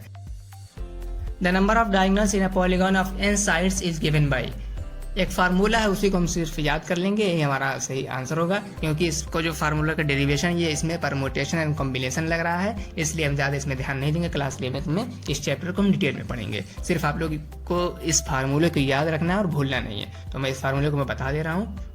The number of diagonals in n sided polygon, अगर एक पॉलीगॉन है जिसमें n साइड है तो उसका जो फार्मूला होगा डायगोनल निकालने का वो होगा n × n-1 divide by 2 -n। ठीक, इसी फार्मूले को हम याद रखेंगे, हमारा सभी सवाल बन जाएगा। जैसे मैं आपको एक एग्जांपल लेके बता देता हूँ कि अगर आप एक स्क्वायर लें या फिर क्वाड्रिलेटरल लें जिसमें साइड 4 हो, 1 साइड 2 साइड 3 साइड 4 साइड, मतलब कि सभी साइड जो साइड इसमें 4 है, यानी n की वैल्यू यहाँ पे 4 है। अब इसमें कितने डायगोनल बनेंगे वही हमको पता करना है। ये हम जानते भी हैं कि इसमें सिर्फ 2 ही डायगोनल बन सकता है, एक ये बन सकता है और एक ये बन सकता है, 2 ही डायगोनल। लेकिन हम फार्मूले से आपको 2 निकाल के दिखा दे रहे हैं, तब आप और कॉन्फिडेंस हो जाएगा कि ये फार्मूला सही है। n की वैल्यू 4 रखेंगे पता चल जाएगा, 4 × 4 - 1 डिवाइड बाई 2 -4, जहाँ जहाँ n था वहाँ हम 4 कर दिए हैं। तो 4 में से 1 गए 3 और बाहर 4 है, तो 4 × 3 डिवाइड बाई 2 -4, तो 2 से इसको कैंसिल करेंगे, 2 × 1 = 2, 2 दूनी 4, अब 3 दूनी 6 -4, 6 में से 4 गए 2। देखो यहाँ पे n की वैल्यू 4 रखे तो डायगोनल यहाँ पे 2 आ गया, और हमको पता भी है कि एक क्वाड्रिलेटरल में 2 डायगोनल बन सकते हैं। तो जब क्वाड्रिलेटर हो गया, ट्रायंगल हो गया, पेंटागन हो गया, इसमें आसानी होगी। लेकिन अगर कोई पूछ ले कि 20 साइड है, एक पॉलीगॉन है जिसमें 20 साइड है, ठीक, तो इसमें डायगोनल कितने होंगे, तो ये हमारे लिए वो हो जाएगी ना। अब हम 20 साइड वाला पॉलीगॉन बनाएंगे, उसके बाद उसमें डायगोनल बनाएंगे तो बहुत दिक्कत हो जाएगी। तो इस फार्मूले में n की जगह 20 रख देंगे, हमारा आंसर निकल जाएगा। ठीक, तो 37 का आंसर जो हो जाएगा n × n-1। हम देखो सिर्फ ये आपको एग्जांपल लेके समझा रहे थे, हालांकि ये सब करने की जरूरत नहीं थी, सिर्फ आप इस फार्मूले को याद कर लो, n × n-1 divide by 2 -n। तो अगर हम ऑप्शन में देखें तो the correct option is C, जिसमें दिया गया है n × n-1 divide by 2 -n, यही हमारा आंसर है। Which one is essential to construct a quadrilateral, एक क्वाड्रिलेटरल को मतलब को एक ऐसा पॉलीगॉन बनाना है जिसकी 4 साइड हो, तो इसको बनाने के लिए क्या क्या हमको ज़रूरत पड़ेगी वही हमको ऑप्शन को टिक करना है। तो मैं आपको बता दूं, जब भी क्वाड्रिलेटरल बनाना हो, कोई भी शेप बनाना हो जिसकी 4 साइड हो, उसको बनाने के लिए हमें 5 चीज़ों की ज़रूरत पड़ती है। कितनी चीज़ों की? 5। अब 5 किसी भी तरीके से होता है। जैसे पहला ये ऑप्शन है 4 साइड्स एंड 1 एंगल, 4 साइड दी हुई है, 1 एंगल दिया, मतलब 4 1 5। 5 चीज़ें हमें चाहिए, 5 चीज़ दी गई है, मतलब कि पहला ये ऑप्शन हमारा सही हो जाएगा। अब बी सी डी ऑप्शन में अगर देखें तो 3 साइड और 1 डायगोनल, तो 3 1 4 ही हुआ, हमको चाहिए 5, ऑप्शन ए सही नहीं होगा। 2 साइड 2 डायगोनल, तो 4 ए भी हुआ। 2 साइड 2 एंगल, मतलब कि 2 2 4 ए भी हुआ। अगर यही 2 साइड 3 एंगल हो जाता तो 3 2 5 होता, तो यही ऑप्शन सही हो जाता। मतलब कि हमको 5 चीज़ें चाहिए एक क्वाड्रिलेटर बनाने के लिए। तो हम कह सकते हैं कि जो पहला ऑप्शन है 4 साइड्स एंड 1 एंगल की इसेंशियल है एक क्वाड्रिलेटर को बनाने के लिए। पहला ये ऑप्शन हमारा सही हो जाएगा।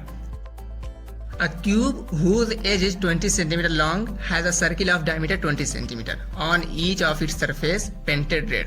सेंटेंस पूरा बड़ा हो गया तो थोड़ा थोड़ा करके समझते हैं। कह रहा है कि एक क्यूब है जिसकी एज 20 सेंटीमीटर लॉन्ग है। तो क्यूब, पहले आपको पूरा दिमाग में एक आइडिया होना चाहिए कि क्यूब किस तरीके का होता है। तो मैं आपको बना के दिखा देता हूँ, तब आपको और अच्छे समझ में आएगा। और इस क्यूब का जो एज है ये 20 सेंटीमीटर लॉन्ग है, मतलब कि ये 20 सेंटीमीटर है। और आगे क्वेश्चन में कह रहा है कि इस सरफेस पे एक सर्किल बना है जिसका डायमीटर 20 सेंटीमीटर है, और इसमें जो फेस होते हैं 6 फेस होते हैं, और सभी फेस पे कहा है कि on each of its faces, सभी फेस पे एक सर्किल है जिसका डायमीटर 20 सेंटीमीटर है। तो हम सभी 6 को करने तो नहीं कर सकते, तो हम एक को करके उसको हम 6 से मल्टीप्लाई कर देंगे, हमारा आंसर आ जाएगा। तो सबसे पहले हम आपको इसका फ्रंट व्यू बना के दिखाते हैं, तब आपको और अच्छे से समझ में आएगा। जैसे इस तरीके से इसका पहला फेस है, और इस पर एक, इसका जो एज है ये 20 सेंटीमीटर लॉन्ग है, और इस पर एक सर्किल बना है, और इस सर्किल का डायमीटर 20 सेंटीमीटर, मतलब कि अगर हम डायमीटर बनाएं तो ये डायमीटर भी 20 होगा। तो इस डायमीटर को लेके अगर हम सर्किल बनाएं तो ये कुछ इस तरीके से बनेगा। ठीक, जब इस तरीके से बनेगा, और ये कह रहा है कि ये जो सर्किल बन गया इसको रेड से पेंट किया गया है। ठीक, इस पूरे सेंटेंस का जो मतलब था अब आपको समझ में आ गया होगा कि ये जो सर्किल है इसको रेड से पेंट कर दिया गया है। अब आगे कह रहा है कि what is the area of unpainted surface of the cube, कि जो पूरे क्यूब का, सिर्फ एक फेस का नहीं, पूरे क्यूब का जो अनपेंटेड एरिया है, वो एरिया जो रेड से पेंट नहीं किया गया है वो कितना है, वही हमको निकालना है। तो इसका मतलब कि इसका एरिया हमको ये पेंट किया हुआ है, जो नहीं पेंट है वो यहाँ जो मैं डॉट बना रहा हूँ, ये जो एरिया है ये सब अनपेंटेड है, मतलब कि ये पेंट नहीं किया गया है। तो इसका एरिया निकालने के लिए हमको निकालना पड़ेगा पहले इस सरफेस का एरिया, मतलब कि इस फेस का एरिया, और इस सर्किल का एरिया हम वहाँ से सबट्रैक्ट कर देंगे। तो जो एरिया बचेगा वो होगा अनपेंटेड एरिया, और वो सिर्फ एक फेस का भी आएगा, और हमको चाहिए 6 फेस का। तो हम इसको सबसे पहले निकालते हैं कि एरिया ऑफ फेस। तो क्यूब जो भी होता है, क्यूब के जो 6 फेस होते हैं वो सभी 6 फेस जो हैं वो स्क्वायर शेप के होते हैं, और एरिया ऑफ स्क्वायर होता है साइड का स्क्वायर, मतलब कि area of square is equal to side का स्क्वायर। और ये जो साइड दी हुई है 20 सेंटीमीटर दी हुई है, तो 20 सेंटीमीटर का स्क्वायर कर देंगे तो एरिया ऑफ स्क्वायर आ गया। मतलब कि इस एरिया ऑफ, इसको हम फेस कह सकते हैं, एरिया ऑफ 1 फेस 20 का स्क्वायर। और 20 का स्क्वायर करने का मतलब है किसी भी चीज़ का हम स्क्वायर करते हैं उसका मतलब होता है उसको उसी नंबर को 2 बार मल्टीप्लाई करना, मतलब कि 20 × 20 ये हो जाएगा 400। आप इस तरीके से भी कर सकते हैं, 2 × 2 4 हो जाएगा, डबल 0 आप आगे लिख देंगे। मतलब कि अभी ये सिर्फ इस फेस का एरिया आया है 400। अब हम इस सर्किल का भी एरिया निकालेंगे। अब इस सर्किल का जब एरिया निकालेंगे तब इसको सबट्रैक्ट करेंगे। तो एरिया ऑफ सर्किल होगा, एरिया ऑफ सर्किल ये होता है पाई r स्क्वायर। पाई की वैल्यू हो जाएगी 22/7, और यहाँ पे हमको दिया है कि इसका डायमीटर 20 है, तो डायमीटर का आधा होता है रेडियस, मतलब कि अगर डायमीटर 20 है तो रेडियस होगा 10 सेंटीमीटर। तो यहाँ पे 10 का स्क्वायर कर देंगे। ठीक, यानी कि 22/7 × 10 का स्क्वायर, ये हो गया एरिया ऑफ स्क्वायर। इसको अगर हम आगे और सिंप्लीफाई करें तो 10 का स्क्वायर हो जाएगा 100 × 22/7। तो पाई की वैल्यू 2 तरीके से लिखी जाती है। आपको क्वेश्चन में दिया रहता है कि आपको 22/7 इस्तेमाल करना है या फिर 3.14 इस्तेमाल करना है। तो आप यहाँ पे थोड़ा सा चालाकी कर सकते हैं, आप 22/7 ना इस्तेमाल करके 100 इंटू पाई की वैल्यू 3.14 इस्तेमाल करें, 3.14। इससे क्या होगा कि 2 डिजिट के बाद डेसिमल भी है और यहाँ पे 2 जीरो भी है, मतलब कि यहाँ डेसिमल जो है जीरो को खा जाएगा, मतलब ये हो जाएगा 314। ठीक, जब भी 2 डिजिट के बाद डेसिमल रहता है और 2 जीरो से मल्टीप्लाई करते हैं तो वो डेसिमल जीरो की वजह से हट जाता है। ठीक, ये हो जाएगा 314, मतलब कि ये जो एरिया आया है 314 सेंटीमीटर स्क्वायर, ये है एरिया ऑफ सर्किल। ठीक, अब हमको तो हम एरिया ऑफ स्क्वायर भी निकाल चुके हैं और एरिया ऑफ सर्किल भी निकाल चुके हैं। अब इस स्क्वायर मतलब कि पूरा जो बड़ा वाला है उस एरिया में से इस सर्किल का एरिया अगर हम घटा दें तब जो ये डॉट लगा है मतलब कि जो अनपेंटेड एरिया है वो एरिया हमको निकल जाएगा, वो भी सिर्फ एक फेस का निकलेगा। तो हम कह सकते हैं कि एरिया ऑफ अनपेंटेड फेस मतलब कि unpainted area of one face is equal to area of square minus area of circle. Area of square अभी हम निकालने थे वो आया था 400 और एरिया ऑफ सर्किल अभी हम निकाले वो आया है 314 सेंटीमीटर स्क्वायर। इसको जब हम सब्ट्रैक्ट करेंगे तो आ जाएगा वन फेस का एरिया, तो इसको हम सब्ट्रैक्ट करके निकालते हैं वन फेस का। तो 400 में से 314 जब हम घटाएंगे तो आ जाएगा ये 86। ये आया है एक फेस का एरिया अनपेंटेड एरिया, और हमको चाहिए 6 फेस का, क्योंकि क्यूब में होते हैं कितने 6 फेस। क्यूब में कितने फेस होते हैं, इस तरीके से क्यूब में 6 फेस होते हैं। अभी हम सिर्फ एक फेस का एरिया निकाले हैं वो भी अनपेंटेड, तो इसको हम एरिया ऑफ 6 फेसेस वो भी अनपेंटेड एरिया, क्योंकि हमको चाहिए अनपेंटेड जो पेंट नहीं हुआ है। Unpainted area of 6 face is equal to 86 into 6। 6 से मल्टीप्लाई कर देंगे तो 6 का निकल आएगा। इसको मल्टीप्लाई करेंगे 6 तो 36 के 6, 3 हासिल, 8 6 48, 3 51, मतलब कि जो आंसर आया 516 सेंटीमीटर स्क्वायर। यही हमारा ऑप्शन सही है। तो the correct option is D. If the midpoint of the sides of a quadrilateral are joined, then the figure so formed will be। अगर एक क्वाड्रिलेटरल है उनके सभी मिड पॉइंट्स को ज्वाइन कर दिया जाए तो जो फिगर बनेगा वो क्या बनेगा, तो हमेशा जो बनता है वो पैरेललोग्राम बनता है। किस तरीके से बनता है मैं इसको भी आपको दिखा देता हूँ। कह रहा है कि एक क्वाड्रिलेटरल है, ये क्वाड्रिलेटर किसी भी तरीके का हो सकता है, सिर्फ इसकी 4 साइड हो, यही इंपॉर्टेंट है। और इसके सभी मिड पॉइंट्स जोड़ दिए गए हैं। मिड पॉइंट्स, इसका भी मिड पॉइंट्स मतलब कि बीचों बीच के जो पॉइंट है उसको मिड पॉइंट बोलते हैं। अब इनको सभी जो है हम ज्वाइन कर देंगे। फिर जब इनको ज्वाइन करेंगे तो ज्वाइन करने के बाद जो फिगर बनेगा, ये देखो ये लाइन जो है ये लाइन इसके पैरेलल है और ये लाइन इसके पैरेलल है, मतलब कि क्वाड्रिलेटरल के मिड पॉइंट्स को जोड़ने के बाद जो फिगर बनता है वो हमेशा पैरेललोग्राम बनता है।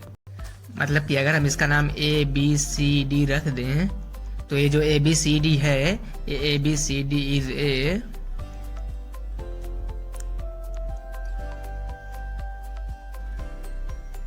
पैरेललोग्राम। ठीक, इसको हम पैरेललोग्राम कहेंगे। यही हमारा ऑप्शन जो ऑप्शन सी में था यही हमारा सही है। तो इसका जो ऑप्शन सी है, ऑप्शन सी सही है। The sum of the opposite angles of a cyclic quadrilateral is. एक साइक्लिक क्वाड्रिलेटरल है, उसके जो अपोजिट एंगल्स हैं उनको सम करने पे कितना डिग्री एंगल बनेगा यही हमको बताना है। तो मैं पहले आपको क्लियर कर दूं कि साइक्लिक क्वाड्रिलेटरल होता क्या है। ठीक, क्वाड्रिलेटरल मीन्स होता है कि कोई भी पॉलीगॉन जिसकी 4 साइड हो और वो एक सर्किल के अंदर हो।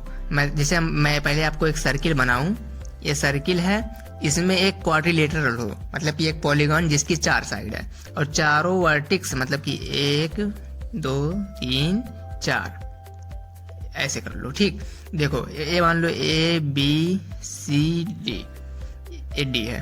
ठीक, ABCD एक क्वाड्रिलेटरल है जो कहाँ पे है, एक सर्किल में है। वो भी किस तरीके से कि सभी वर्टेक्स यानी कि A भी है B C चारों वर्टेक्स जो है सर्किल के सरकमफ्रेंस पे हैं। सर्किल के सरकमफ्रेंस पे जब चारों वर्टेक्स रहेंगे तब हम इसको कहेंगे कि ये जो क्वाड्रिलेटरल अंदर का है ये साइक्लिक क्वाड्रिलेटरल है। और ये कह रहा है कि जो क्वेश्चन में पूछा है, क्वेश्चन में कह रहा है कि the sum of opposite angle, opposite angle का जो सम होगा वो क्या होगा। अपोजिट एंगल बोले तो पहले अगर ये B का हम पहला एंगल माने तो दूसरा एंगल D है, मतलब कि sum of angle B plus angle D क्या होगा, यही हमसे पूछा है। या फिर आप ऐसे कर सकते हैं sum of angle A plus sum of angle A with C, मतलब कि एंगल ए और एंगल सी का सम कितना होगा। तो जो ए प्लस बी का जो सम होगा वही सम ए प्लस सी का भी होगा।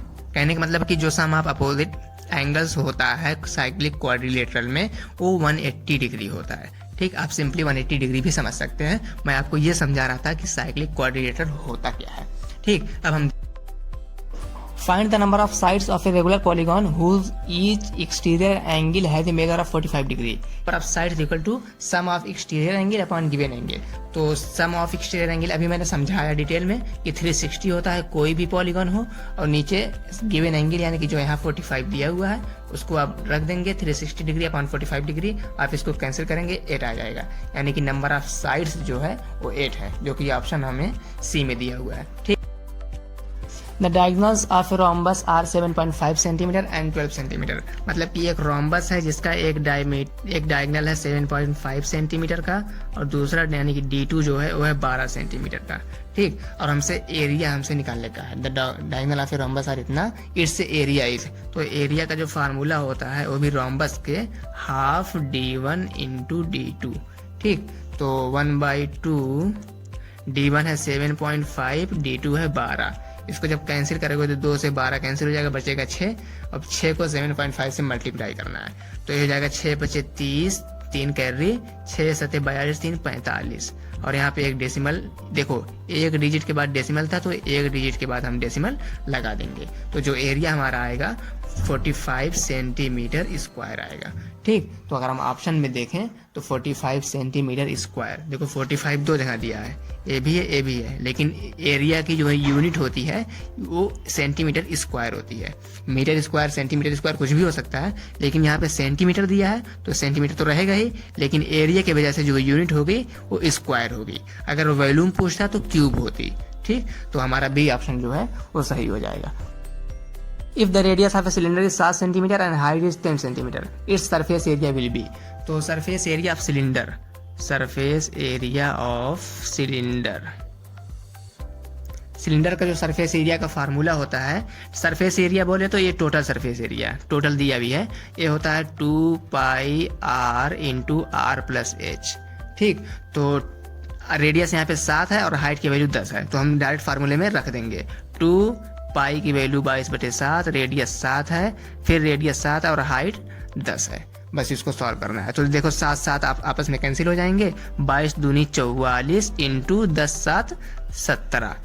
अब 17 चौके 68 के 8, 6 हासिल, 17 चौके 68, 68 6 74, ये 748 सेंटीमीटर स्क्वायर, 748 सेंटीमीटर स्क्वायर। सिर्फ फार्मूले पे रेडियस और हाइट की वैल्यू पुट करके निकालना था। ठीक, if the volume of a cone is 132 centimetre cube and its perpendicular height is 14 centimetre, then its radius will be. Height दिया है 14 सेंटीमीटर, वॉल्यूम दिया है 132 सेंटीमीटर क्यूब और रेडियस हमसे पूछा है। ठीक, और वॉल्यूम ऑफ कोन का जो फार्मूला होता है, volume of cone is equal to 1/3 πr²h।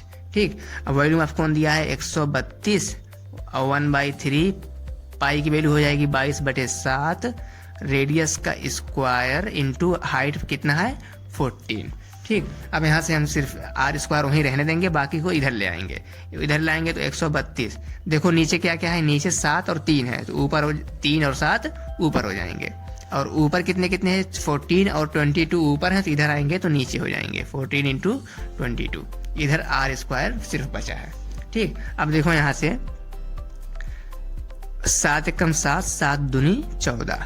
ठीक, अब 11 दूनी 22, 11 × 11, यहाँ देखो 2 बचा है तो 2 22 यानी 11 दूनी 22। फिर देखो कितना बचा ऊपर 12 नीचे 2, तो 2 × 2, 2 × 6 = 12, फिर नीचे 2 ऊपर 6, तो 2 × 2, 2 × 6।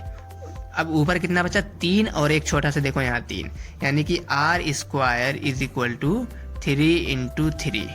ठीक, तो r = हो जाएगा 3 × 3, इधर अंडर रूट, स्क्वायर को जब इधर लाएंगे तो अंडर रूट होगा। अंडर रूट से हम जो निकालते हैं तो एक पेयर का एक नंबर बाहर निकालेंगे, ये हो जाएगा 3। या फिर आप r square is equal to 9 है तो आर की वैल्यू 3 डायरेक्ट लिख सकते हैं। ठीक, तो यहाँ से रेडियस जो हमको निकालना था वो 3 सेंटीमीटर आ गई। अगर हम ऑप्शन में देखें तो बी में हमको 3 सेंटीमीटर दिया हुआ है। If the radius of a cone is 7 cm and its slant height is 15 cm, its curved surface area will be।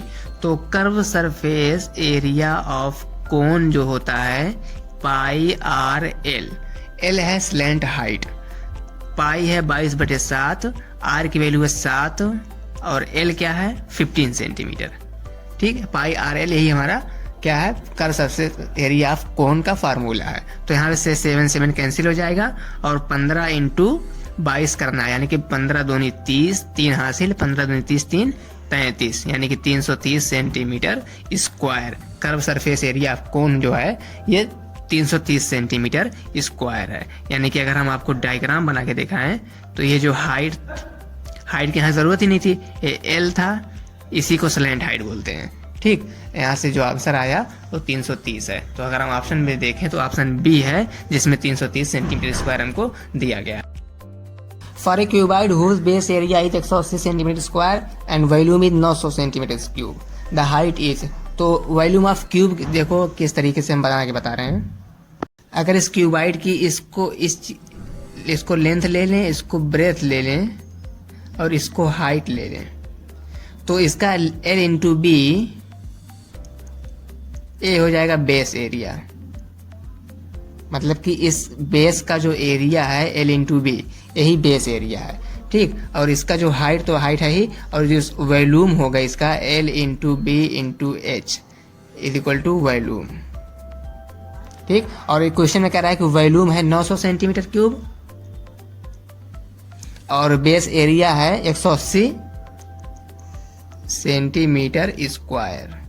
ठीक, अब हमसे हाइट पूछा है, तो अगर हम वॉल्यूम को बेस एरिया से डिवाइड कर दें तो हाइट निकल जाएगी। तो किस तरीके से, यहाँ से देखो वॉल्यूम है l into b into h, l into b into h divide by base area है एल इंटू बी। अब एल कैंसिल और बी कैंसिल, क्योंकि देखो ऊपर भी एल नीचे भी एल, ऊपर भी नीचे भी, सिर्फ के क्या बचा एच जो हमको निकालना था। तो हाइट हो जाएगी तुम्हारी, वॉल्यूम कितना है, volume divide by area. Volume है 900, एरिया है 180। अब देखो 0 से 0 कैंसिल, 18 कम 18, 18 पच्चे 90, यानी कि जो हमारी हाइट आई है h is equal to 5 centimetre. ठीक, तो अगर हम ऑप्शन में देखें, ऑप्शन ए जिसमें 5 सेंटीमीटर हमको दिया हुआ। The parameter of rectangle is 13 centimetre and its length is 3 सही 3/4 सेंटीमीटर, फाइंड इट्स विड्थ। तो इसकी चौड़ाई क्या होगी। तो रेक्टेंगल का जो पैरामीटर है वो 13 सेंटीमीटर है। तो पैरामीटर ऑफ रेक्टेंगल का जो फार्मूला होता है, parameter of rectangle is equal to 2 into l plus b. ठीक, तो ये जो दिया है पैरामीटर ये है 13 सेंटीमीटर और इसकी लेंथ दी है 3 सही 3/4, यानी कि पैरामीटर हो गया 2, लेंथ कितनी है 3 सही 3/4 और ब्रेथ हमको निकालना है। ठीक, इसी को सॉल्व कर देंगे हमारा आंसर आ जाएगा। इसको कैसे सॉल्व करेंगे, देखो 13 इधर रहने देंगे, इधर देखो 2 बाहर रहने दो, 4 3 12 3 15। जब इस तरीके का स्ट्रक्चर रहता है ना तो पहले नीचे वाले को किनारे वाले से मल्टीप्लाई करते हैं, फिर ऊपर वाला ऐड कर देते हैं। तो 4 3 12, ऊपर 3 है तो 12 3 15 जोड़ देंगे ऊपर वाले को, तो 15 और नीचे जो 4 था उसको 4 लिख देंगे प्लस बी, हमको बी निकालना है। ठीक, मैं वैसे आम लैंग्वेज में समझा रहा हूँ, इसको एलसीएम लेके आप समझ सकते हैं। तो ये जो यहाँ 2 ऊपर है ना तो इधर लाएंगे 2 नीचे कर देंगे, 13/2 is equal to 15/4 plus b. हमको बी चाहिए। ठीक, तो बी हमको चाहिए तो बी को वहीं रहने दो, ये लिख दो इधर 13/2 माइनस, देखो इधर प्लस 15/4 है तो इधर आएगा तो माइनस 15/4 हो जाएगा। ठीक अब देखो यहाँ 4 है, यहाँ 2 है, तो हमें जब सब्ट्रैक्ट करेंगे तो नीचे डिनोमिनेटर सेम होना चाहिए, तो इसको 4 होने के लिए 2 से मल्टीप्लाई करना पड़ेगा, तो 2 से नीचे भी 2 से ऊपर भी हम इसको मल्टीप्लाई कर देंगे। ठीक, जब मल्टीप्लाई कर देंगे तो ये हो जाएगा ऊपर 13 दूनी 26 और नीचे 2 दूनी 4 माइनस इधर 15 और नीचे 4। समझ में आ रहा है ना क्या कर रहा हूँ? इज इक्वल टू बी, यानी कि यही हमारी विड्थ यानी कि ब्रेथ हमको यही निकालना है। तो 26 में से 15 गए, आ जाएगा 11 और नीचे है 4, ये हो जाएगा हमारी ब्रेथ, यानी कि जो हमें चौड़ाई निकालनी थी वो 11/4 सेंटीमीटर आई है, यानी कि b is equal to 11/4 centimetre. तो अगर हम ऑप्शन में देखें तो ऑप्शन में हमको 11/4 कहीं मिल ही नहीं रहा है, तो किस तरीके से लिखेंगे? देखो 11/4 था, अब यही 4 डिनोमिनेटर में रहेगा, तो इसको हम होल में स्ट्रक्चर बनाएंगे जिस तरह बना है ये सब। तो 4 नीचे रहेगा, 4 दूनी 8 प्लस 3 11। मैं क्या कहा था यहाँ पर सॉल्व करते हुए कि जो नीचे है और किनारे है इसको मल्टीप्लाई करते हैं और ऊपर जो है इसको ऐड करते हैं। जब इसको मल्टीप्लाई कर देंगे 4 दूनी 8 और ऊपर 3 है, जोड़ेंगे 8 3 11 और नीचे 11/4 कर देंगे, यानी कि 11/4 को हम 2 सही 3/4 भी लिख सकते हैं, जो हमारा पहले ही ऑप्शन में दिया हुआ है। ठीक, इसको आप एक तरीके से और समझ सकते हैं, कैसे कि यही जो 11 है अगर हम इसको 4 से डिवाइड करें तो 4 दूनी 8। ठीक, और यहाँ नीचे कितना बचा? रिमाइंडर बचा 3। तो ये जो 4 यहाँ रहता है जिससे हम डिवाइड करते हैं वो नीचे आता है।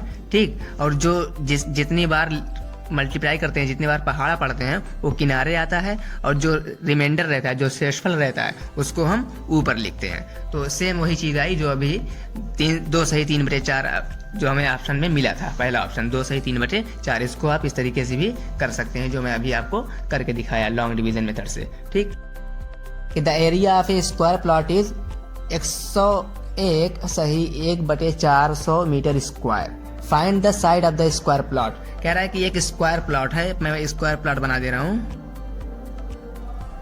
ठीक, स्क्वायर प्लॉट इस तरीके का, उसकी साइड मान लो ये x है, लेकिन इसका जो एरिया है, तो स्क्वायर का एरिया क्या होता है? साइड का स्क्वायर, यानी कि x स्क्वायर दिया हुआ है 101 सही 1/400 मीटर स्क्वायर। ठीक, ये एक्स स्क्वायर की वैल्यू 101 सही 1/400 स्क्वायर मीटर है, लेकिन हमको पूछा है कि इसकी साइड क्या होगी, मतलब कि x की वैल्यू क्या होगी। तो सिंपली हमको इसका अंडर रूट लेना है। तो इसका अंडर रूट किस तरीके से लेंगे? इसको पहले हम मल्टीप्लाई करेंगे। देखो मैंने अभी इसके पहले वाली वीडियो में बताया कि जो इस तरीके का रहता है, नीचे वाले और किनारे वाले को मल्टीप्लाई करते हैं और ऊपर वाले को ऐड कर देते हैं, यही ना करते हैं। तो पहले इसको होल नंबर में बनाएंगे, मतलब रेशनल नंबर में पहले बनाएंगे, उसके बाद इसका हम स्क्वायर रूट लेंगे। तो पहले रेशनल नंबर बना लेते हैं। तो 400 का मल्टीप्लाई हम 101 से करेंगे, तो 101 का मल्टीप्लाई हम 400 से पहले कर देते हैं। ठीक, जब 101 का हम 400 से मल्टीप्लाई करेंगे तो 0 से करेंगे तो 0 0 हो जाएगा। सेम इसी तरह इसको करेंगे तो 0 0 ये भी होगा। 4 से जब करेंगे तो 4 एकम 4 4 0 0 4 एकम 4, इस तरीके से मल्टीप्लाई करेंगे। तो ये जब ऐड करेंगे इसको तो 0 0 4 0 4। ठीक, अभी हम सिर्फ इसका इसमें मल्टीप्लाई किए हैं, अभी ऊपर वाला ऐड करना बाकी है। ऊपर कितना है 1, तो इसमें 1 ऐड कर देते हैं। तो जब इसमें 1 ऐड कर देंगे तो कितना आ जाएगा 40401, ये हमारा आ गया इतना। तो ऊपर कितना आया? ऊपर आया 40401 और नीचे कितना है 400 मीटर स्क्वायर। ठीक, ये क्या दिया हुआ है? ये एक्स स्क्वायर की वैल्यू है। अब मैं यहाँ पे सिंपली फिर आपको लिख के दिखा दे रहा हूँ कि एक्स की वैल्यू है, यहाँ पे एक्स स्क्वायर की वैल्यू है 40401/400 मीटर स्क्वायर। ठीक, ये एक्स स्क्वायर की वैल्यू है। अब हमको एक्स की वैल्यू यहाँ से निकालनी है। ठीक, अब इसको क्या करेंगे, इसको एक्स की वैल्यू जब निकालेंगे तो ये होगा अंडर रूट ऑफ 40401 और अंडर रूट ऑफ 400। ठीक, जब स्क्वायर हटाते हैं तो अंडर रूट लग जाता है। तो इसका अंडर रूट क्या होगा? इसका स्क्वायर रूट निकालने के लिए हमको लॉन्ग डिवीजन मेथड लगाना होगा। तो उस मेथड को अब आज हम सीख लेते हैं। फिर एक बार सिखा चुका हूँ एक बार हालांकि। तो देखो किस तरीके से करते हैं, 40401 और राइट साइड से पेयरिंग करते हैं 2 नंबर की। ठीक, राइट साइड से करने से फायदा होता है, अगर आप लेफ्ट साइड से करेंगे तो आपका गलत हो जाएगा, फायदा नहीं गलत हो जाएगा। तो राइट साइड से 2 0 इधर, फिर दो डिजिट इधर, दो डिजिट इधर, दो डिजिट को हम पेयर बनाएंगे, दो डिजिट ए, फिर जो बची उसको, इन्हें की जो बची उसको छोड़ दें। ठीक, उसको एक बन रहा है तो एक ही बनाओ, अगर पेयर बनना तो पेयर बनाओ। इस तरीके से फिर उसको हम लॉन्ग डिवीजन की तरह ऐसे करेंगे। फिर जो पहला पेयर बनाया हो सिर्फ अभी 4 पे है, फिर इस पे है, फिर इस पे है, तो ये अकेला 4 है, तो हम इसमें टेबल पढ़ेंगे। तो 2 दूनी 4, और यहाँ पे फायदा जरूरी बात यह है कि जो यहाँ पे वही यहाँ पे भी होना चाहिए, तो 2 दूनी 4। ठीक, अब यहाँ से 0 हो गया, अब हम 0 4 यहाँ से उतार लेंगे। जो पेयर किए थे पूरा उतारेंगे, ना कि एक पूरा पेयरिंग उतार लिए, तो 0 0 0 माइनस करने पे आया है, तो 0 4 यहाँ पे उतार लिए। अब देखो यहाँ से क्या करना है, जो ये 2 2 4 था ना, इसको ऐड करना है, 2 2 4। ठीक, अब देखो 4 का हमें टेबल पढ़ना है, लेकिन जो यहाँ रहता है वही यहाँ भी रहता है। जैसे यहाँ 2 था तो यहाँ भी 2 था, तो यहाँ 4 है, तो अब यहाँ से अलग लाना पड़ेगा। एक अगर लाएंगे तो एक लाएंगे, तो यहाँ टेबल जा नहीं रहा है, तो हम 0 डाल के यहाँ पे भी 0, यहाँ पे भी 0 डाल के, अब ये जो अगला पेयर है 0 1, इसको नीचे उतार लेंगे। अब बचा 401। अब 401 को कितनी बार पढ़ें, किससे मतलब कितनी बार पढ़ा पढ़ें कि 401 आ जाए, तो लेकिन एक कंडीशन ये भी है कि जो यहाँ लिखेंगे वही यहाँ भी लिखना पड़ेगा। तो एक बार यहाँ 1 लिख लेते हैं, यहाँ भी 1 लिख लेते हैं, तो 401 1 कम 1। जब 401 को देखो, 401 को हम 1 से गुणा करेंगे तो 401 आएगा ना, तो 401 को 1 से गुणा किया तो नीचे आया 401। अब देखो 401 में से 401 जब कैंसिल करेंगे तो आ जाएगा 0, यानी कि जो यहाँ इसका स्क्वायर रूट आया वो 201 आया। ठीक, मतलब कि जो 40401 का स्क्वायर रूट है ये है 201। ठीक, और 400 का स्क्वायर रूट तुम जानते हैं, 400 का स्क्वायर रूट होता है 20, क्योंकि जब हम 20 को 2 बार मल्टीप्लाई करेंगे, 20 गुणे 20, ये 400 आ जाएगा। ठीक, सेम इसी तरह हम 201 को 2 बार मल्टीप्लाई करेंगे, कहाँ करके देखो, 201 को हम जब 2 बार मल्टीप्लाई करेंगे तो ये हमें 40401 ला के दे देगा। ठीक, आप कैलकुलेटर से करके देख सकते हैं। तो मैं सिंपली कहना चाहता था कि सिर्फ जो है स्क्वायर रूट लेना था, स्क्वायर रूट लिए तो इसका स्क्वायर रूट आया 201, इसका स्क्वायर रूट आया 20, तो हमारा जो साइड ऑफ स्क्वायर प्लॉट आएगा वो 201/20 आ जाएगा। यही हमारा आंसर है, डी वाला। ठीक, the perimeter of a rectangular garden is 72 metre if its breadth is 1/3 of its length. कह रहा है कि एक रेक्टेंगुलर गार्डन है कुछ इस तरीके से, ये इस तरीके से। ठीक, इसका जो पैरामीटर है वो 72 मीटर है, इसकी जो ब्रेथ है वो लेंथ की 1/3 है, 1/3 है। Then length and breadth of the garden will be, तो लेंथ एंड ब्रेथ क्या होगी, तो मैं इसको ट्रिक से करके बताता हूँ, बहुत आसानी से हो जाएगा। आप जानते हैं कि पैरामीटर ऑफ रेक्टेंगल क्या होता है, पैरामीटर ऑफ रेक्टेंगल होता है, देखो ये मैं बताता हूँ, पैरामीटर ऑफ रेक्टेंगल ना लिख के बना दे रहा हूँ, is equal to 2 × L + B, यही होता है ना। और यहाँ पे जो लेंथ और ब्रेथ हमसे पूछा है, जो ऑप्शन में दिया है सब लेंथ है, ये ब्रेथ है, लेंथ है, ये ब्रेथ है, ये लेंथ है, ये ब्रेथ है, मानते हो ना ये चीज़। जब अगर ये मानते हो तो पहला ऑप्शन देखते हैं, ट्रिक से करना है ना। पहला ऑप्शन देखो, 2 × L + B रख के देखो, अगर 72 आंसर आ गया, क्योंकि पैरामीटर 72 कहा है, अगर 72 आ गया तो हमारा आंसर सही हो जाएगा। तो 2L कितनी है इसमें, 27 प्लस ब्रेथ कितनी है, 9। अब 27 9 कितना होता है, 27 9 36, 2 × 27 9 36, 36 दूनी 72, 72 मीटर क्या आया पैरामीटर, और पैरामीटर कितना कहा था, 72, यानी कि हमारा ऑप्शन यही सही है। ट्रिक से देखो कितनी जल्दी सॉल्व हो गया, दूसरी लाइन की ज़रूरत ही नहीं पड़ी। लेकिन दूसरी लाइन भी देखेंगे कि जो ब्रेथ है क्या 1/3 है लेंथ की, तो हाँ वो ब्रेथ है। देखो अगर हम 27 को 3 से डिवाइड करें तो 1 9 3 27, मतलब कि 1/3 जा रहा है, मतलब कि जो लेंथ है वो ब्रेथ की 3 टाइम्स है, इसलिए इसका मतलब कि जो पहला ऑप्शन है वो हमारा सही है। अगर हम यही बी के लिए चेक करें तो बी हमारा ये ट्रिक नहीं फॉलो होगी। किस तरीके से, देखो 2B मान लो करते हैं, 2 × L कितना है बी में, बी में है 18 प्लस, और ब्रेथ कितना है 6, तो 18 6 कितना होता है, 18 6 होता है 24, और यहाँ पे 2 से मल्टीप्लाई, 24 दूनी 48, इसका पैरामीटर कितना आया 48, और क्वेश्चन में कितना का है 72, मतलब कि ये क्वेश्चन गलत हो गया, ये ऑप्शन गलत हो गया। इसी तरह इसको करोगे तो 24 8 कितना होता है, 24 8 32, 32 को 2 से मल्टीप्लाई करोगे तो इसका पैरामीटर आएगा 32 दूनी 64, और 64 तो है नहीं, जो 72 क्वेश्चन में दिया है, 72 सिर्फ एक ही से आ रहा है, तो हमारा ऑप्शन सिर्फ ए सही हो जाएगा। इस तरीके से आप ट्रिक से जल्द से जल्द कर सकते हैं। The lateral surface area of a cube of side a is, एक क्यूब है, पहले मैं बना देता हूँ। एक क्यूब है, उसकी साइड दी हुई है ए। एक क्यूब में कितने फेस होते हैं, गिनो एक बार, एक आगे वाला एक पीछे वाला, 2, 3, 4, 5, 6, मतलब कि सभी फेसेस जो होते हैं 6 होते हैं। और सभी जो एक फेस होता है उसका शेप कैसा होता है, स्क्वायर की तरह होता है। मतलब कि एक फेस का एरिया अगर देखें तो एरिया इसका हो जाएगा ए स्क्वायर। और इसी तरीके से कितने फेस हैं, 6 फेस हैं, तो 6 इंटू ए स्क्वायर हो जाएगा 6a स्क्वायर। ये क्या है, ये सभी का एरिया हो गया। तो ऊपर ही एरिया होगा, अंदर का एरिया थोड़ी हम लिए हैं, तो बाहर का फेस का लिए, इसीलिए कहते हैं कि the lateral surface area of a cube of side a is equal to 6a square. ठीक, पूरा इस तरीके से आप कर सकते हैं। If the side of an equilateral triangle is 12 centimetre, then the area of the triangle is, तो पहले हम फार्मूला लिख देते हैं, एरिया ऑफ इक्विलेटरल ट्रायंगल। जब एरिया ऑफ इक्विलेटरल ट्रायंगल का पूछे तो आसानी हो जाती है। इसका फार्मूला होता है √3/4 इंटू साइड का स्क्वायर। ठीक, क्योंकि इक्विलेटरल ट्रायंगल में सभी साइड बराबर होती हैं, तभी हम साइड का स्क्वायर कर देते हैं और इंटू √3/4 कर देते हैं। तो यहाँ पे साइड कितना दी हुई है, 12 सेंटीमीटर। तो पहले √3/4 इंटू 12 का स्क्वायर, यही हमारा एरिया हो जाएगा। तो √3/4, 12 का स्क्वायर होता है 12 इंटू 12, स्क्वायर मतलब कि 2 बार मल्टीप्लाई करना। तो 4 एकम 4, 4 तिहाई 12। ठीक, अब 12 तिहाई 36 इंटू √3 सेंटीमीटर स्क्वायर। ये जो आया है यही हमारे इक्विलेटरल ट्रायंगल का एरिया है।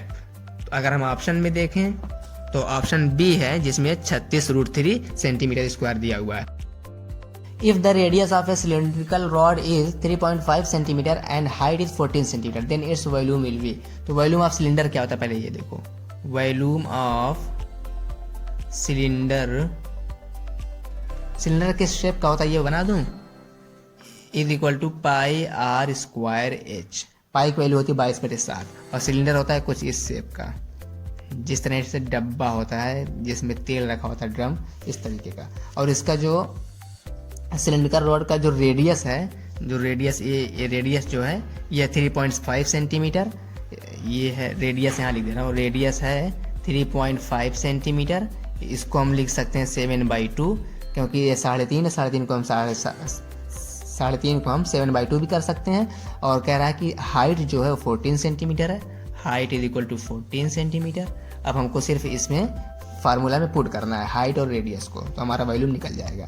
तो πr²h वॉल्यूम होता है, यही हमको निकालना है।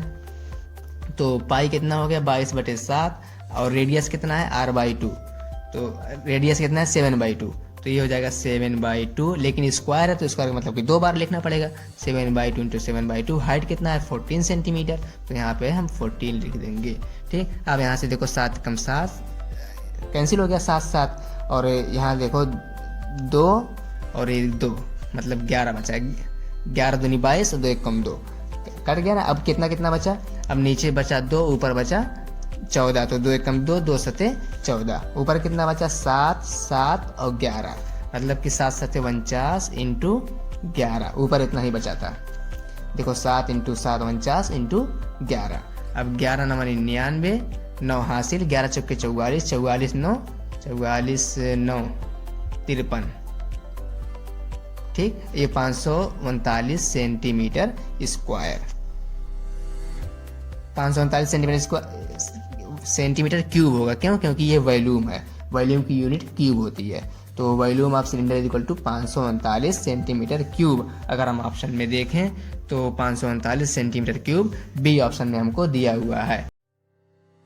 A special balloon grows twice of its radius when inflated। एक स्पेशल बैलून है, जब उसको फुलाया जाता है तो अपने एक रेडियस जितनी है उसका डबल हो जाता है। तो how many times has its volume increase, तो उसका वॉल्यूम कितने टाइम इंक्रीज होगा ये हमको पता करना है। तो मान लो एक पहले बैलून जो है स्पेशल बैलून, उसको हम बना लेते हैं। तो जब बना लिए तो इसका रेडियस निकला r, मान लो r था। जब ये सर्किल की तरह बनेगा, स्फेयर की तरह, बैलून हमेशा स्फेयर होता है, तो स्फेयर जब बनाएंगे हम तो इसका रेडियस r लेना ही पड़ेगा। तो कह रहा है कि जब हम इसको फुलाते हैं तब इसका रेडियस 2 टाइम्स हो जाता है, मतलब कि जब इसको फुलाएंगे हवा देके तो ये हो जाएगा इतना बड़ा, इसका रेडियस क्या हो जाएगा 2r, मतलब कि पहले r था अब 2r हो गया।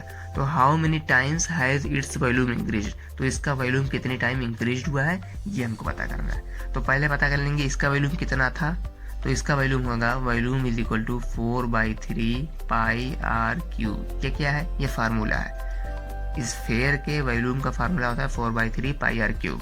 तो ये हो गया 4/3 पाई आर क्यूब। लेकिन अब जब हम रेडियस 2r कर दिए तो अब क्या होगा, तो अब इसका वॉल्यूम v डैश हो जाएगा 4/3 पाई, यहाँ पर रेडियस का क्यूब किए थे, यहाँ भी रेडियस का क्यूब करेंगे, लेकिन रेडियस यहाँ पे 2r है तो ये हो जाएगा 2r का क्यूब। इसको जब आगे सॉल्व करेंगे ये हो जाएगा 4/3 पाई, अब देखो ये 2 है ना, 2 का जब क्यूब करेंगे 2 इंटू 2 इंटू 2, मतलब कि 2 को 3 बार मल्टीप्लाई करेंगे तो ये जाएगा 8, और r को 3 बार करेंगे तो ये r क्यूब हो जाएगा। तो अगर हम 8 को आगे लेकर आए तो 8 इंटू 4/3 पाई आर क्यूब। अब यहाँ से देखो पाई आर क्यूब की 4/3 पाई आर क्यूब के बराबर क्या है v, यानी पहले जो वॉल्यूम था वो 4/3 पाई आर क्यूब था जो v के बराबर है, यानी कि यहाँ पे जो 4/3 पाई आर क्यूब है इसकी वैल्यू हम v रख सकते हैं उस इक्वेशन से पहले वाले से, तो ये हो जाएगा 8v, यानी कि जो अब वॉल्यूम हो गया है v डैश जिसको माने हैं वो पहले का 8 गुना हो गया है 8v। ठीक, अब अगर ऑप्शन में देखें तो 8 टाइम्स लिखा हुआ है ना, तो यही हमारा सही हो जाएगा। अब the lateral surface area, lateral surface area cylinder का क्या होगा अगर रेडियस 3.5 सेंटीमीटर है और हाइट 7 सेंटीमीटर है, तो रेडियस दिया है 3.5 सेंटीमीटर, इसको हम लिख सकते हैं आसानी के लिए 7/2। 3.5 का मतलब होता है 3.5 और 7/2 का मतलब भी होता है 3.5। इसको जब कैंसिल करेंगे 3 कम 3 3 बचे 10, 2 3 6 फिर 2 बचे 10 करेंगे तो 3.5 ही आएगा। तो सेम उसी तरह अब हाइट दी है 7 सेंटीमीटर, तो h is equal to 7 centimetre. अब हमसे पूछा है लेटरल सरफेस एरिया, तो मैं आपको बता दूं कि lateral surface area equal to curve surface area, और दोनों का मतलब होता है एक सिलेंडर है, ये जो सरफेस एरिया होता है यही लेटरल सरफेस एरिया या फिर कर्व सरफेस एरिया होता है, दोनों का मतलब एक ही होता है। और इसका निकालने फार्मूला होता है, पहले सरकमफ्रेंस सर्किल का ले लेते हैं जो सर्कुलर एंड रहता है, ये होता है 2 पाई आर, और जो इसकी हाइट है इसको हाइट से मल्टीप्लाई कर देते हैं, दिख रहा है ना 2 पाई आर इंटू एच, यानी कि यहाँ से आ गया lateral surface area equal to curve surface area. दोनों का फार्मूला दोनों एक ही है, इसका फार्मूला होता है 2 pi R H. Class 9th में इसका फार्मूला डिराइव करने को बताया जाएगा। तो ये 2 पाई की वैल्यू 22/7 होती है, रेडियस हमने 3.5 को 7/2 इसलिए किया था, अभी आपको समझ में आएगा ताकि 7 आसानी से कैंसिल हो जाए। रेडियस ये हो गया और हाइट भी 7 दी है, तो अब हो जाएगा 7 से 7 कैंसिल हो जाएगा ऊपर, फिर ऊपर से नीचे 2 कैंसिल हो जाएगा, बचेगा 22 × 7, 22 × 7। इसको जब मल्टीप्लाई करेंगे 7 दूनी 14, 4 1 हासिल, 7 दूनी 14, जो हासिल था 15, 154 सेंटीमीटर स्क्वायर, क्योंकि एरिया है तो सेंटीमीटर स्क्वायर होगा। तो अगर हम ऑप्शन में देखें तो ऑप्शन 154 बी है जिसमें 154 सेंटीमीटर स्क्वायर दिया हुआ है। The parameter of a rectangle is 70 metre, if breadth is 3/4 of its length then area is. कह रहा है कि जो पैरामीटर है वो 70 है, मतलब कि पैरामीटर जो है वो 70 मीटर है, और पैरामीटर का फार्मूला होता है 2 × L + B। पैरामीटर का फार्मूला तो अभी रेक्टेंगल का, तो रेक्टेंगल दिया है तो ये हो गया 70 मीटर। ठीक, दूसरी इंफॉर्मेशन दी है कि if breadth is 3/4 of its length, जो ब्रेथ है मतलब कि जो चौड़ाई है, ब्रेथ बी से कर रहे हैं, जो ब्रेथ है वो 3/4 ऑफ लेंथ एल की, तो 3/4 ऑफ एल कर सकते हैं, बी इक्वल टू 3/4 एल, मतलब कि बी इक्वल टू यहाँ से आ जाएगा 3L/4, एक ब्रेथ हो गई। अब लेंथ को L माने हैं, ब्रेथ को 3L/4 माने हैं। अब इसका पैरामीटर जो है वो है 70, तो लेंथ यहाँ से आ गई L और ब्रेथ जो आई है वो है 3L/4। अब पैरामीटर होता है 2 into l plus b is equal to 70। ये हो जाएगा 2 इंटू एल, क्या है एल तो लेंथ एल है, ब्रेथ जो है 3l/4 है, इज इक्वल टू 70। ठीक, अब यहाँ से इसको आगे जब सॉल्व करेंगे ये हो जाएगा l प्लस 3l/4, ये जो 2 इंटू में है इक्वल टू के इधर आएगा तो डिवाइड में हो जाएगा। ठीक, अब यहाँ से देखो इसका एलसीएम हो जाएगा 4, यहाँ पे 1 डाल दो तो 4l plus 3l is equal to, इसको जब डिवाइड करेंगे 70 को 2 से तो आ जाएगा 35।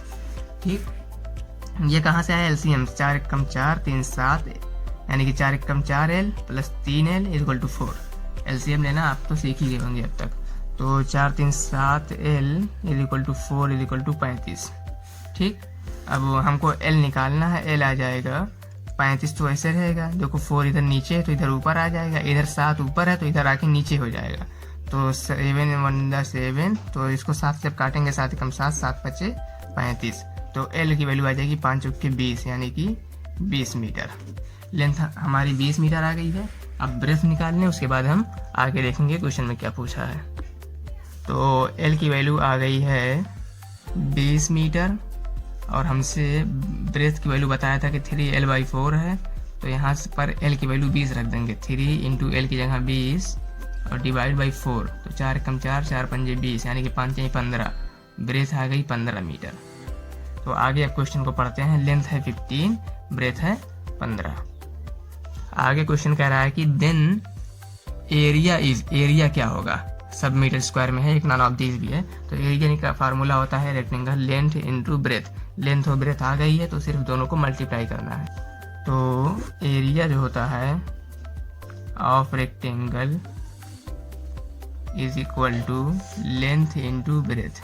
लेंथ हमारी आई है 20 मीटर, अब ब्रेथ आई है 15 मीटर, दोनों को जब मल्टीप्लाई करेंगे तो 15 दूनी 30। ठीक, और एक जीरो यहाँ पे है 0, यानी कि 30, और मीटर ए भी है, मीटर ए भी है, मीटर इंटू मीटर, ये हो जाएगा मीटर स्क्वायर। मतलब कि जो एरिया आई है वो 300 मीटर स्क्वायर है। अगर हम ऑप्शन में देखें तो ऑप्शन फर्स्ट ही है जिसमें the distance of a chord of length 16 centimetre from the centre of the circle of diameter 20 centimetre is. यह क्वेश्चन एक ही लाइन में दिया है, एक ही लाइन में दो बातें दी हैं और एक बातें पूछा है। तो किस तरीके से दी है मैं क्वेश्चन को समझा रहा हूँ आपको। कि कह रहा है कि the distance of a chord, ये पूछ रहा है कि डिस्टेंस क्या होगी कॉर्ड की, कहाँ से, from the centre. Chord of length 16 metre, और लेंथ जो दी है वो कॉर्ड की वो 16 सेंटीमीटर दी है, और सर्किल का जो डायमीटर है वो 20 सेंटीमीटर दिया है। ये दो इन्फॉर्मेशन दी है सर्किल के, और पूछा है कि द डिस्टेंस उस कॉर्ड की क्या होगी फ्रॉम द सेंटर, उस सर्किल में जिस सर्किल का डायमीटर 20 सेंटीमीटर है। तो पहले मैं एक सर्किल बनाता हूँ, उसके बाद समझाता हूँ। तो क्वेश्चन में कह रहा है कि जो कॉर्ड की लेंथ होगी 16 सेंटीमीटर होगी, तो हम एक कॉर्ड बना दे रहे हैं। ये कॉर्ड है जिसकी लेंथ है 16 सेंटीमीटर, ठीक, और डायमीटर बना दे रहे हैं, डायमीटर है 20 सेंटीमीटर। तो ये सर्किल है। अब डायमीटर की एक खासियत है कि वो सेंटर से पास होता है, तो सर्किल का सेंटर ये है, इसी सेंटर से डायमीटर पास होगा। ये जो डायमीटर है वो 20 सेंटीमीटर है, और रेडियस होता है डायमीटर का आधा, यानी कि जो रेडियस है वो 20 का आधा होगा, जो है 10 सेंटीमीटर। यानी कि यहाँ से लेकर यहाँ तक रेडियस है, ये रेडियस हो गई 10 सेंटीमीटर, और पूरा जो है डायमीटर है तो ये जो आएगा 10 + 10, इधर ये भी 10 + 10 20 सेंटीमीटर, क्योंकि यहाँ से लेकर यहाँ तक भी रेडियस ही है। तो जो क्वेश्चन पूछा है कि the distance of a chord from the centre, ये जो कॉर्ड है सेंटर से कितनी डिस्टेंस दूरी पर है, तो ये डिस्टेंस हमको निकालना है। ये क्वेश्चन समझ में आया कि हमको क्या निकालना है, जिसपे हम डबल पाई मारे हैं, यही हमको निकालना है। तो इस क्वेश्चन को मैं वीडियो नंबर पार्ट 5 में मैं पहले ही बताया था कि एक ट्रिक बताई थी किस तरीके से सॉल्व करना है। ट्रिक ये बताई थी कि जब भी हमको कॉर्ड की लेंथ दी हो, रेडियस दिया हो और फिर डिस्टेंस पूछा हो, तो तुरंत हम एक सर्किल बनाएंगे। अभी हम जब सर्किल बनाए तो आपको खुद अटपटा लग रहा होगा कि कॉर्ड क्यों यहाँ बनाए, या और कहीं भी कॉर्ड बना सकते थे, और फिर डायमीटर सिर्फ यहाँ से ही क्यों हम ड्रा किए, और भी कहीं पर ड्रा कर सकते थे, यहाँ भी डायमीटर ड्रा कर सकते थे। तो ये सब कन्फ्यूज़न है, जो इस ट्रिक्स में कन्फ्यूज़न दूर हो जाती है। और मैं एक बात बता दूँ, जो कॉर्ड होती है वो सरकमफ्रेंस पे 2 पॉइंट पे कट करती है, और उसकी खासियत ये होती है कि सेंटर से पास नहीं होती है। जो सेंटर से पास हो गई है ये लॉन्गेस्ट कॉर्ड है। जो सेंटर से ना पास हो, 2 सरकमफ्रेंस पे, मतलब ये भी सरकमफ्रेंस है, ये भी सरकमफ्रेंस है, 2 सरकमफ्रेंस पे कट करे, वो जो है कॉर्ड होती है। तो मैं जो ट्रिक बताया था कि सबसे पहले आप सर्किल बना के एक सेंटर बनाइएगा, फिर सेंटर बनाने के बाद तुरंत ये जो 4 होता है, 4 बनाना है आपको। वो भी 4 कहाँ से बनाना है? सेंटर से। ये जो नोक है 4 का ना, ये सेंटर होना चाहिए। तो 4 बनेगा कैसे? ये 4 बना कि नहीं बना? तो इसी 4 को बनाना रहता है, यही एक ट्रिक है। तो देखो, हमसे पूछा है 16 सेंटीमीटर, तो ये कॉर्ड हमको दिख रही है, पूरे सर्किल में एक ही कॉर्ड दिख रही है, ये है कॉर्ड, मतलब कि ये है 16 सेंटीमीटर, ठीक। और फिर कह रहा है कि रेडियस डायमीटर 20 सेंटीमीटर है, तो हमारा दिमाग तुरंत काम करेगा कि रेडियस जो है इसका आधा होगी, यानी कि 10, और रेडियस सिर्फ यही है, ये होगी 10 सेंटीमीटर, ठीक। और फिर पूछ रहा है कि the distance of a chord क्या होगी फ्रॉम द सेंटर, सेंटर से इस जो कॉर्ड माने हैं कि इसकी डिस्टेंस क्या होगी, मतलब कि यही हमसे पूछा है। तो इससे हमको तुरंत बन जा रहा है। तो अब हमको सिर्फ निकालना रह गया ये डिस्टेंस, ये डिस्टेंस कितना होगी। तो मैं फिर बात कर रहा हूँ पार्ट 5 की। मैंने उसमें डिस्कस किया था कि एक थ्योरम बताया था, जो क्लास 9 में आप पढ़ेंगे, कि कोई भी लाइन अगर सेंटर से पास होके परपेंडिकुलर कॉर्ड पे आके गिरती है, तो उस कॉर्ड को 2 इक्वल पार्ट में डिवाइड करती है। ये एक थ्योरम है। तो यानी कि ये जो पूरी 16 सेंटीमीटर है, ये कॉर्ड की वजह से आधा इधर होगा, आधा इधर, मतलब कि ये जो इतनी डिस्टेंस होगी ये 8 सेंटीमीटर हो जाएगी, ये जो इतनी बची है ये भी 8 सेंटीमीटर हो जाएगी। अब फिर हमको ये निकालना है, ये 8 किस तरह हुई है, ये थ्योरम की वजह से हुई है, जो थ्योरम आप क्लास 9 में पढ़ेंगे। तो मैं ये छोटा सा एक ट्रायंगल है, इसको बाहर बना दे रहा हूँ।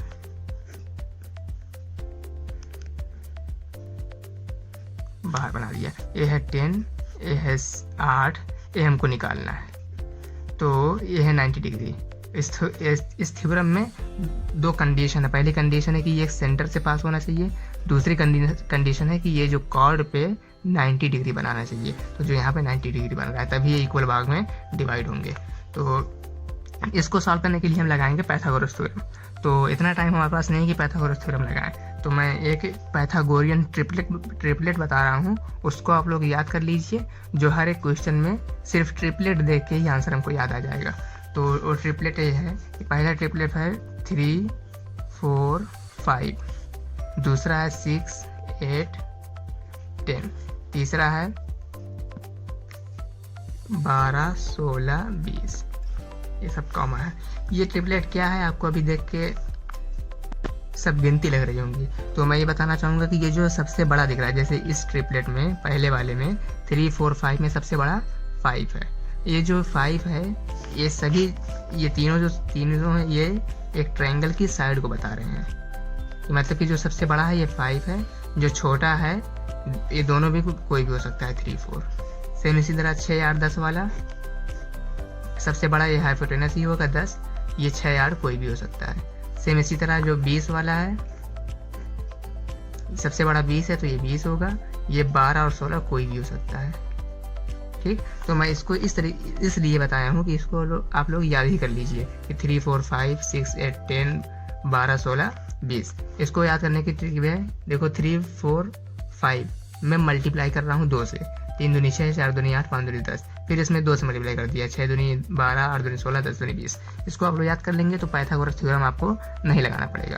तो क्यों नहीं लगाना पड़ेगा? देखो मैंने कहा कि अगर आपको ये याद रहता 6, 8, 10 तो सबसे बड़ा हाइपोटेनस है। और मैंने कहा कि जो 8 और 6 होता है कोई भी हो सकता है, या तो ये। तो 8 जो है ये दिया है, यानी कि डेफिनेटली ये 6 ही होगा, आपको लगाने की कोई ज़रूरत नहीं पड़ी, ठीक। तो यहाँ पे जो हमको निकालना था जब distance from the centre chord की क्या हो गई, ये 6 सेंटीमीटर है। आई होप कि आपको समझ में आया होगा। अगर ऑप्शन में देखें तो ऑप्शन डी इज करेक्ट, मतलब कि 4 का डी होगा, जिसमें 6 सेंटीमीटर दिया। And the height of a cylinder whose radius is 7 centimeter and the total surface area is 968 centimetre square. तो हमको दिया है कि रेडियस, एक पहले बात यह कि जो है सिलेंडर है, तो सिलेंडर किस तरीके का तो बना लेते हैं।